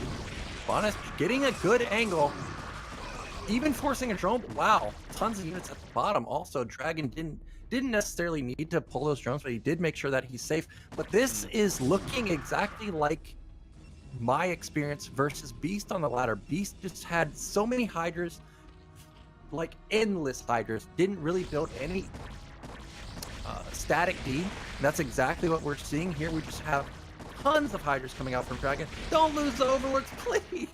It hurts. It does hurt. We saw how many go down in the last game. But yeah, there's those Corsairs camping in the middle. I don't know what I was trying to combine there, but yeah, camping in the main, and now they're going to come out right as the Overlords pop, and already we're going to start to see a few go down. The DTs actually might get taken out before Overlords do, but in the end, we're still going to see a few casualties. Yeah, oh no, not over the Hydras! No! Oh! Lose every Corsair! It's terrible! He did kill a lot of Overlords. Now he lost his Sairs. And DragOn does have a decent amount of gas, but at least Bonyth has confirmed there's no Spire, at least not from what he scouted. So I don't think he's got to be worried about any mutas coming in. And he's not going to overbuild Sairs like we saw Dewalt do. But DragOn, remember, he essentially didn't lose any Hydras throughout this attack. He lost Overlords. And there's really not much for Bonyth. Do these Templars even have Storm? I think they do. Yeah, I think they do as well. But at the same time, oh, with Storm. Oh man, that's not a great first Storm. Second Storm's on the money, but still only 4 cannons here. He's letting the Hydras across the bridges, and a lot of times that can be one of the hardest parts of attacking a natural on Circuit Breaker. But he's across the bridges already. I think he's ready to go, or not. Okay, he's going back home. Yeah, I think Bonyth, if DragOn was to go for it, I think Bonyth would just smash it because he's got 9 gates now. He's going to be able to pump out so many Zealots so fast. You also have to remember that DragOn was supply block for a long time, and here comes Bonyth already. He's going to try and pick off a few Hydras for free, and I think Bonyth really, if he just morphed these into Archons or just did one cycle of Dragoons, I don't know how DragOn can stop it because there's just not that many Hydras other than this one group out on the map. Yeah, I mean, I guess he pulled back because he wasn't really going to commit, but now it looks like he is back at it again. At least going to take down the Forge, and this is going to actually cancel +2. Yeah, he's going to get a cancel on +2. Oh, is he? It's so low. He may not. And if he... Okay, he does get it. I thought he was going to lose more there, but this is probably going to trigger the attack from Bonyth. And this is an anti-timing for DragOn because the Hydra Den Lurker upgrade is 99% done, but we've got to factor in the morph time. So if Bonyth goes right now, I think he'll just kill DragOn. But if he hesitates, DragOn's going to get his Lurkers up. Attacking across bridges is so difficult for Protoss, especially with the hatcheries and the Sunkens and the Evolution Chamber wall. And then DragOn will be on 4 base. But I guess Bonyth has decided he's not going to attack. No, he is going to attack while taking a 3rd base behind it. But there's those Lurkers morphing. Look at the platform. There's 10 of them morphing. They're halfway done. I guess they will get up. But imagine if Bonyth hadn't turned around and just went right, like, immediately. These would all get stormed to death. So Bonyth may have just barely missed his window of opportunity. Yeah, looks like okay, as long as they burrow. Okay, spreading them prematurely, and only a couple burrowed. He actually didn't burrow most of the Lurkers. Okay, now here we go. But that gives DragOn or Bonyth the opportunity to know where they are, storm them down. These Lurkers are actually evaporating way faster than I expected them to. So with Bonyth able to crush up this high ground, if he can take control of this, then all of a sudden it's a brilliant fight. Does he actually have any more storms? I think he's out of storm, but he still has an overwhelming number of Dragoons. Yeah, there's just too much critical mass for Bonyth. And DragOn GG's. Oh, wow, I can't believe that happened. Just no supporting cast with the lurkers allowed Bonyth to move up there and into position, unlike the Dewalt trutaCz game. Remember those 4 lurkers from trutaCz on the platform survived forever. But this time, clearing out those initial 3 lurkers allowed Bonyth to get high ground, and then Dragoon versus lurkers with no support, they just insta-die. Well, that's the way the cookie or the Zerg player crumbles. I saw exactly like you pointed out, Nyoken. I saw like 10 lurkers morphing on high ground. I'm like, okay, lurkers, high ground. There's 10 of them. Okay, we're good. but no, Bonyth just steamrolls him. I mean, what more could you possibly want? What an incredible series this has already been. But 2-1 for Bonyth really does sort of give the staging area for him to kind of close this out 3-1. But if DragOn can bring it back, our last map's Heartbeat, and that could be a fun one. Yeah, I hope we make it to Heartbeat. That's. Did we see Protoss vs Zerg on there yet? Yeah, I want to say yes in the round of 32. I know we saw Koget versus Dandy, but I don't think we've seen many games on Heartbeat, so that would be interesting to watch. I know Gornich ran the show when there was the ladder tournament, just constant Zerg versus Terran the whole way through, but I don't think I've seen a Zerg versus Protoss there yet, so I'm hoping that DragOn can bring it back on Eddie.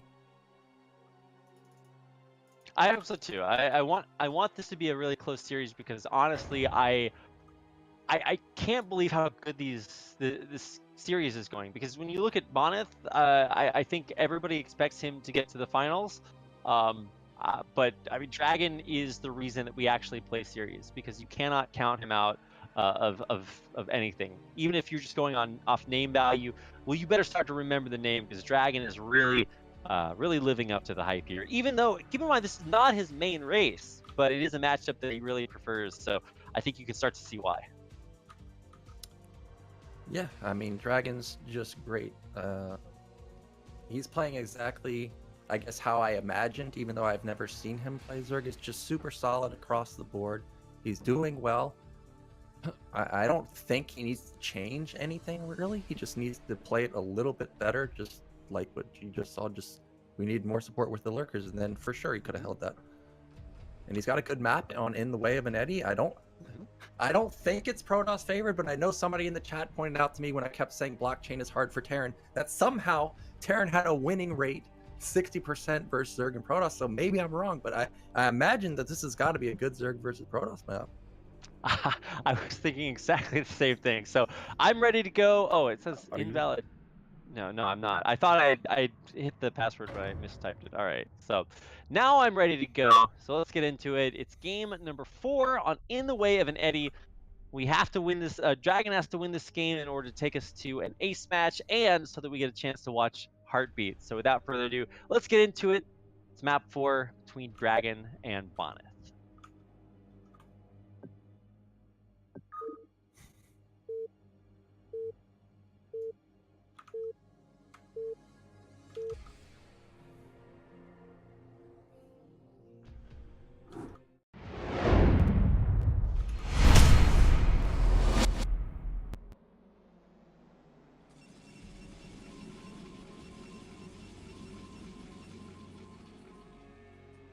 All right, here we are, starting off in the bottom left-hand corner of In the Way of an Eddy. In the teal, as Protoss, this is Bonyth. And in the bottom right, he needs your energy because he's got to win this game. He's the last NA player. He needs it. It is DragOn. Oh, I so hope he wins this game. Not just because he's NA, but also because I want to see Zerg versus Protoss. It's such an interesting matchup on a map like Heartbeat. Instant 4-base. We got the semi-island. It's definitely going to be an unstandard game. If Bonyth is going to pull out the Scout Reaver, that's got to be it. You're going to have 4-base where it's very easy to defend. So I really hope we get that matched up. Yeah, this is actually a beautiful map for that composition as well. So, oh man, I hope so. That's one of my favorite like builds in the entire game is watching Scout Reaver, because it's so wacky, it's so rare, but then you get it and it's just when it's done by an amazing player, it just looks so broken. I remember watching I think it was Dewalt do that. He turtled on 80 supply versus a maxed out Zerg player for almost 25 minutes. It was crazy. It was like a 45-minute game. It was a thing of beauty. But let's not talk about it because it's kind of rare. I think we're just going to see exactly the same kind of starts from both players as we did last game. So, although it is a what is that, 12 pool? Yeah, from DragOn instead of overpool. Or was that overpool? Sorry, I missed it. Overpool, and we have another gateway expand for Bonyth. Also, remember that Dewalt was playing gateway expand often in his series, so gateway expand may be making another comeback, maybe map specific where it's uncommon to use gateway expand, so maybe that's why Bonyth is going for it here to catch DragOn off guard, especially since he knows that DragOn plays Protoss, so it could be some kind of Protoss mind games going down. But I don't know. Bonyth has had good success the whole time with this gateway expand. I don't blame him for doing it. Like, how many drones did he get last time? Like 2 or 3, but he also forced out like 20 lings. It's been pretty devastating every time he's done it. And again, DragOn, he's gotten off a first scout, so he sees it coming. Yeah, so once you see this coming, I don't know if there's an excuse for over-making lings unless you just don't control them correctly, or maybe Bonyth controls the Zealots just really, really well. He's really trying to take this probe down, or at least push it away so that the Zealot and probe have a longer distance to get across here. I don't know necessarily what to expect other than maybe a little bit more of the same, but with DragOn trying to make slightly less workers. Or slightly less Zerglings so that he can make more workers. Because DragOn had this crazy swell of like 13 drones after he finally pushed the Zealots out of his base. Let's see if he goes for something similar to that. DragOn is mining gas on 2hatch. Oh, he caught the Zealots! Ooh, okay, that's definitely different. Now all of a sudden, instead of putting pressure on, these Zerglings are going to kill 2 Zealots, and maybe even a third one if he can't make it back home in time. Yeah, he's going to get the third Zealot. Oh man, this is way better for DragOn. Yeah, and every game we've seen Bonyth go for this style, he's built like 5 Zealots. It's not like he's only built 1 or 2 and then built a forge and expanded behind it. And DragOn's getting speed, and there's 1 Zealot for defense here. There's no cannons behind it. He may just, oh no, bonus Zealot. Oh no, it was barely out of position. But he can just look at the surface area on the gate. This will go down. Either it'll go caught. Yeah, either it'll go down or he'll kill this Zealot. The Zealot's on like a quarter HP. And so yeah, the gateway is actually going to go down here. If the Zealot can't glitch through the probes, all right, so the Zealot, the probes, they're all getting out here. But even still, if the Zealot goes down, if these probes go down, that's all bad, bad, bad for Bonyth. Amazing probe control with this Zealot. It's going to allow the Is that Zealot really going to live? No, Are you joking? No. Okay, so he gets a ling in.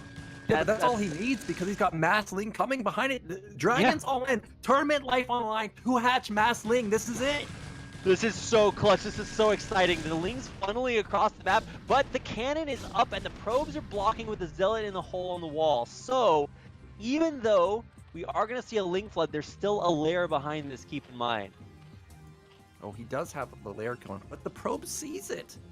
So he knows that there's a lair coming. He knows that there's more Lings on the way. And now DragOn is transitioning into drones, but this is, I feel like it's too late. I don't see how transitioning at this point is gonna really be that good. Bonyth already has his Nexus up. The really only thing slow for Bonyth is his tech, but he doesn't have the tech when the guy's just building Mass Ling. He just has to make sure he's constantly building Zealot, making cannons. Oh no, is Bonyth really just gonna move out right here?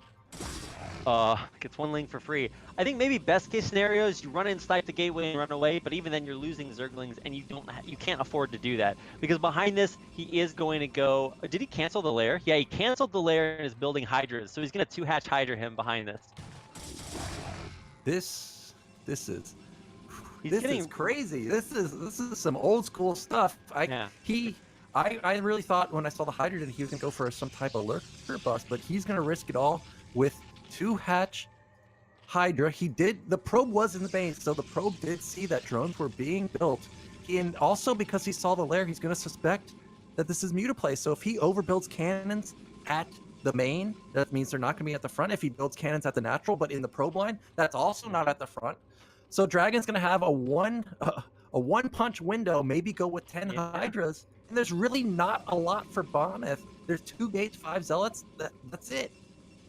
Right. Also, even if this does get scouted, it's not going to look like what it is either, because wait a second. What am I thinking of? Okay, so he's going for Hydra range instead of Hydra speed, which means that even if you see a Hydra, maybe you'll think about what it is, but you won't see the speed, which can be a tell about it being a rush. But either way, I think this is pretty easy to tell once the Hydras show up that it is just going to be a 2-hatch Hydra.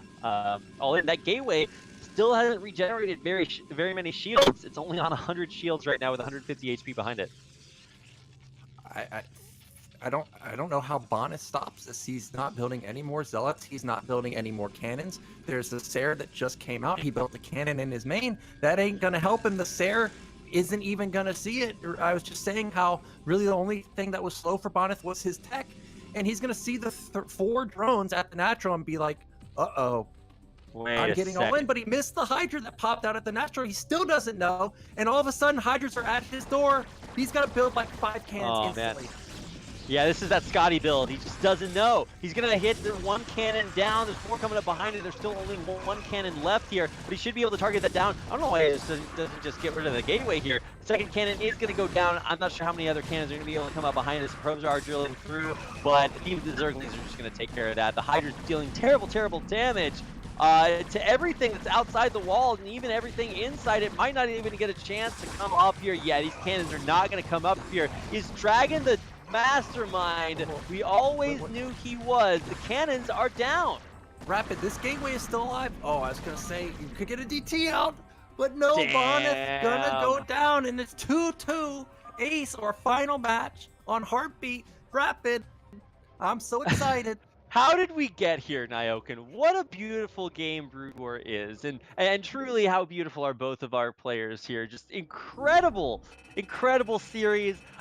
You know how much guts it takes to, first of all, build all those lings, and then maybe try to get through with that. Then you realize you were building all these lings, you can't do anything because Bonyth's control his micro there to stop the gateway from going down, defend it perfectly with probes and zealots. So crazy. So you try this Ling attack, it doesn't work. Bonyth holds on and is a god. You think to yourself, oh my god, my tournament life is on the line. A trip to the BSL Grand Finals. How do I get there? You cancel your lair, you build range instead of speed, you barely escape being scouted by all of these scouts, and get all those Hydras to the front door and just bop Bonyth out of the game. What an incredible win for Dragon to take us to a final Game 5. Yeah, and there's not a lot of players that have that switch, right, where they see an opening and they just go for it. Like, I'm reminded of Last versus Rain. Like, you gotta have you gotta be pretty confident in your play to go for something like that. Like with Last versus Rain, where you proxy the factory, that's some balls to do that. So I'm loving it from Dragon, and I also love that he didn't win with it in the first game. Now he's won with it on the essentially the final match, or close to the final match. Now Bonyth really has to be worried about, okay, Dragon has played standard the whole way, but now I just got super all in, and now we're on the match that matters the most on a weird map. So now what is Dragon? What am I gonna be facing from Bonyth's point of view? That's right. It's on Heartbeat.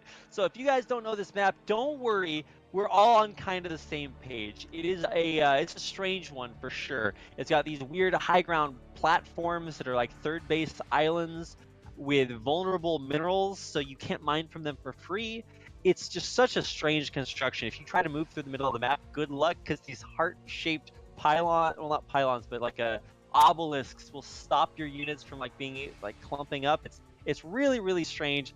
And how fitting that this is a strange map for what has been a very strange series. I don't know how to call this, Nyoken. You call it for NA, baby. NA all the way. I'm hoping the NA power. I don't see Avilov in the chat. He's probably hiding because he knows what's about to happen. I love it.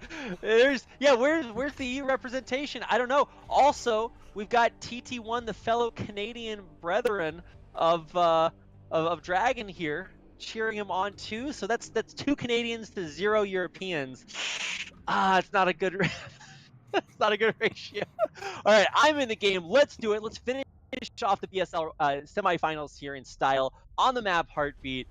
It's game 5 between Bonyth and DragOn.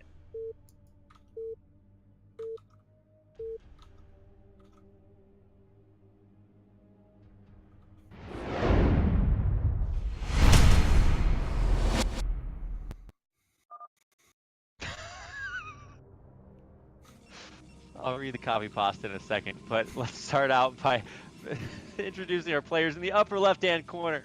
In the orange, playing trutaCz from Poland, it is Bonyth.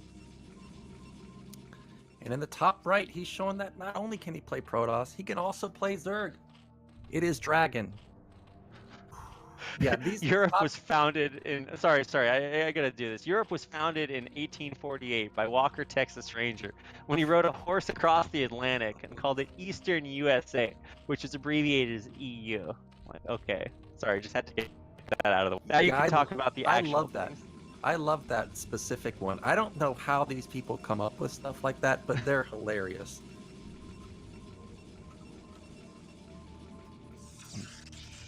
Anyways, we've got the Polish Hope in the top left. It is Bonyth. Oh my goodness. Sorry, I think I DC'd there for a second. I gotta kind of get my composure ready, because this has been such an incredible series. Also, for everyone asking, it is about 6 a.m. in the morning, and it's a little bit early over here. So at least I know what the score is now. It's 2-2. And it doesn't get much more epic than this. We're seeing again an overpool here from DragOn, and so I think we're gonna have a standard start, but with a pylon on the low ground. We're not gonna have any of these one-base Reaver shenanigans. No, we're just gonna go with what has worked all day long up until the last game. DragOn pulling out a crazy build to turn it around. We're just got another Gateway Expand overpool coming out for DragOn. Again, Bonyth gets this fast scout off. And he's going to deny this hatch, and this is going to be, I'm guessing, Sylphid all over again. The drone is most likely going to go to mid right. Oh no, is he going to go to top middle? No, you can't go to top middle. Don't do it. Where? Oh my, is this turning into like a scouting drone? Like, I assumed it's going to build no way, like, actually hatches him or something. No, okay, it lagged there for a second. I thought it was stopping, but no, he's just going to go in and scout. He's like, wait, I can't build a base there. Yeah, it did seem like he wanted to build it there, but now that Bonyth is there, he can't build there. Now he can't build top middle either. Whoa, DragOn's hatch is really delayed, and this probe, is it going to come back and block it? If it comes back and block it, oh man, DragOn did send one to mid right. I didn't see it, so he does get his hatch set up right there. It looks like Sylphid all over again. This is 6 lings. This is that's a lot. Certainly going to force the probe away, but it's not going to deny it scouting that the base is coming up at the 3 o'clock location. So that's pretty much the main information that Bonyth needs right now. Obviously, you can bring it back around and scout ling numbers, but seeing 6 already should let you know that this is some pretty serious business. Yeah, but this is the one game DragOn didn't scout first, and you see all of his lings are out of position. Bonyth knows they're out of position, and now he's gotten to the main. And instead of having those 12 lings like we had on Circuit Breaker, now he's got to defend off 2 Zealots with 4-6 lings plus the drone line. How many drones can Bonyth get this time? Oh, is he going to get surrounded? No, don't get surrounded. Oh, wow. Those Zealots are coated in butter, man. I don't know how they keep getting out. Keep in mind, look at the number of lings here. Bonyth sees this and should know already. That is a gigantic number of Zerg lings. You know what? The Zealots don't care, because they're right behind the middle. Is he going to get a drone? Oh my god. Look at how that Zealot can just peek out and start harassing drones. This is so crazy. Man, DragOn just barely missed this around, allowing those Zealots to get into the back of the base. And this time, Bonyth, we see a little bit of a deviation. Remember last time I was talking about how late his forge is. This time you see it's much faster. He has less Zealots. It's only 4 in comparison to 5. DragOn, he's got his lair going. The Zealot sees the lair building. But based on last game, this doesn't mean anything. We could have a cancel. We could have a bust. The Overlord is in position. He sees exactly what's going on. Will Dragon cancel? I don't think he's Waiting. going to. No, if he did, that would be like the biggest of the big brain. Oh, he did it! He canceled it! Oh! No way! I love it! All right, 2 games in a row. Dragon is consulting his like psychic game sense, Gosu map awareness, and he's like, all right, it's time to do it again. So now we have to just make sure that this scouting probe, Dragon has to make sure that no Hydras pop out at the third base when the probe is over there. Because you know the probe's going over there. As soon as the Hydra pops out, the gig's up. And I think Bonyth is just going to have too much. But as long as he can manage the larva, from Bonyth's point of view, you're playing a standard player. He already mixed it up once. Usually that means they're going to go back into what they're normally good at, standard play. There's 1 cannon for Bonyth. He doesn't expect this at all. And this time we have speed coming in. So it's going to be a lot of Hydras very quickly. This Zealot move out is probably going to be, oh my gosh. If 1 Zealot sneaks in or sees a Hydra pop, that's it. I can't see Bonyth losing. But if the Lings can keep the Zealots back, Dragon's got a good shot. Yeah, but it is contingent on not allowing those Zerglings in. So he's got to defend here and now. More Lings popping out. The Zealots, if they're stopped in the natural, that's fine. But it looks like they want to bulldoze their way into the main. He's got to fight here and now. More Lings popping out behind this. He's trying to target these Zealots down. He's doing a great job. The drone's actually getting into position to block the Zealots from getting into the main. He needs to stop it. He gets everything. He denies vision in the main, and all of a sudden, Bonyth has no awareness, no idea that he is about to get down and dirty Hydra Rush. Yeah, but the one thing is why was the drone count so low at the natural? Yeah. That's what I would be wondering is why is it so low? And also forcing out those Lings delayed the Hydra push. The Sare is now coming. Remember last game, the Sare didn't get across the map until the Hydras were essentially at his base. Now the Sare sees it, and there's already 2 cannons this time. There's no range, so also there's no Ling support. So this is definitely gonna be a much easier hold for Bonyth, but he's got to get down more cannons. This is it for Dragon. Yeah, Bonyth's gonna supply block him. He's gonna kill off 2 overlords. Oh no, he switched target fire. Yeah, okay, now he's gonna kill 1 overlord. If he gets the second one, he will supply block Dragon. So we're going to have to invest at least a few Hydras in defense. More and more popping out, though, and with that Hydra speed, they are running across the map. Hydra range. Wait, did he get range? He's starting. Yeah. Oh, he did. Yeah, he got range. Yeah, so he has range on these Hydras, so he can guarantee target down his Forge and Gateway. So that's step number 1. Step number 2 is not losing the rest of your Overlords. These 2 Corsairs, they've already killed off 2 of them. Let's see how many more Hydras are coming out across the map. He's hiding the rest of them, 5 or 6 behind this. Just going to target down the buildings in the front before dealing with the cannons behind them. I think this is too slow from Dragon. Yeah. They're waiting for the range and the speed. There's too many cannons up. They're all spread out. There's not Ling support. The Zealots are still alive. The Sares are still alive, so they can just move out and kill Overlords at will. Also, he wasn't able to deny +1 on the Forge before it died either, so that upgrade is super crucial. Yeah. Man, I don't know. The Corsairs are getting out. Let's see, how many more Overlords have they killed? 3 Overlords killed so far. Yeah, I think this is too slow, Nyoken. Yeah, I also think this is too slow. Templars have already come out. Storm is halfway done. Yeah, of course, he doesn't know this, but from Zerg's point of view, are you honestly going to attack into 7 cannons? No, right? That's suicide. No. But that's probably his best shot is to go right now, because as soon as Storm comes out, that's it. It's not like he has a lair behind it. It's not like he has 5 hatch or upgrades going. This is all or nothing for him. All right, so he's going to bring in kind of the hidden Hydras from the back and then just try to maybe tank with the Lings initially and then just go for it. He's going in, but yeah, he did kill off the Overlord, so maybe DTs could save him here if he desperately needs that. But yeah, there's no way these Hydras break through. He's trying to target down the cannons, but there's more cannons than there are Hydras at this point. I think Dragon, he's just tipped his hand. Yeah, it was just too slow. The Zealot move out was brilliant for Bonyth. If he hadn't moved out, he wouldn't have suspected a thing. Those lings would have been Hydras. We would have had Hydra speed versus 2 cannons.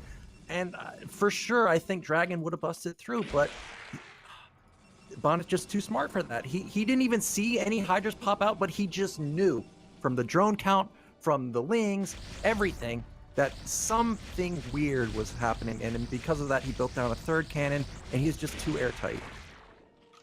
Oh man. All right. Well, let's not. Okay, I guess I was gonna say let's not count our Polish all Polish player finals before attached, but I think we're moving in that direction. trutaCz is waiting for the winner of this series, and unless DragOn can somehow pull it out with a layer just about to finish, I don't know. It's gonna be rough. Yeah, DragOn's trying to transition, but you can see Bonyth is already more than double in supply. The Sayers, again, it's just a sea of red for DragOn. They find every Overlord and kill it. Yeah. He's just supply blocked for days. And we have 7 gate for Bonyth. He's just gonna wait for critical mass. Maybe just even one more cycle. He's got banked energy, and then it's going to be go time for him. And I think DragOn's only hope is to go for that Lurker Spore Sunken defense. That's what he's going for, but it's halfway done. Well, he's trying to like dodge. Oh, he does dodge 1 storm, so that's nice to not have to worry about. But I mean, there's just so many gateway units coming down here. And look at the Corsairs. They're killing off another Overlord. Oh my goodness, this is just going to hurt so much. How much storm energy do we have here? It's got to be insane. Does he really only have 1 High Templar? Okay, never mind. It's not as insane as I thought. Yeah, so here comes most likely the killing blow from Bonyth. It's a perfect storm in the back. The Sayers are still alive. Zealots are chewing through, and that's going to be it. Bonyth is going to take down DragOn 3-2 in a pretty epic series. Yeah, what a game. What a series. That whole thing. And when you look at the way that Game 5 ended, it's easy to forget that DragOn absolutely could have won game number 1. He had one of the sickest comebacks I've ever seen. He came back from 2 drones all the way to almost winning the game several times. His macro was incredible. He played this series immaculately. That same decision that lost him game 5 won him game 4, so you can't take that away from him. Just such an incredible showing there. And even if you guys see the Team Liquid thread and you see the score line for this 3-2, that's not going to tell you about the series and just how close it was. So congratulations to Bonyth for advancing on to play trutaCz in the BSL Season 6 Grand Finals, man. Oh my God, it's just so epic. And if you want to watch these guys play again, we have the 3rd and 4th place match coming up before the Grand Finals tomorrow. So it's going to be Dewalt versus DragOn, and then trutaCz versus Bonyth in the finals. It's going to be all Zerg versus Protoss again. We're going to get to see DragOn Zerg for the 2nd day in a row. And he looked fantastic. Obviously, I'm sad that he lost. I'm a big DragOn fan. I'm also a big Bonyth fan. I don't really specifically have a favorite, but Bonyth showing why people consider him top. But DragOn's so close to being the top. Said it all along with BSL. Every player is so close. It just comes down to who played the best. And today, unfortunately, Bonyth just had slightly better play and ended up taking the game. But NA went the farthest it's ever gone, I think. Top 4. Yeah. We're so close to the finals. Next season, 100% NA in the finals. Where's Abby Love? I'm making the prediction. Yeah, last season, I think NA made it to round of 16, and then was it Tai2 dropped out. I think he was the last remaining NA player there. This season, you made it round of 8. Then we had DragOn making round of 4. I'm just saying we're getting closer and closer. So congratulations to the players that won trutaCz and Bonyth. We'll be seeing them play tomorrow. Once again, $1,000 on the line is the BSL Season 6 prize pool, of course, provided by Blizzard. So a big thanks to them. A big thanks to Zero for running everything behind the scenes and being the GoSu admin for the tournament, and of course to all of the other helpers with BSL. It would not be possible without Foxhan and Hadget and all the other guys working on this tournament. Also, I just want to say that if you're excited for more Brood War tomorrow, you can actually get excited for more Brood War today, because the KSL Season 3 online qualifiers are starting up in just about 4 hours from now. That'll be on twitch.tv/StarCraft. I'll be casting that with trutaCz in, like about 4 hours or so. So BSL finished up just in time for 10 more hours of Brood War coming up later on. So big thanks to Nyoken, of course, my co-caster, as far as helping me out, because I was a little bit tired this morning from having woken up. So glad to have his brain and all of the big brains in chat helping out. So big thanks to everybody for watching. Any final words before we close things out, Nyoken?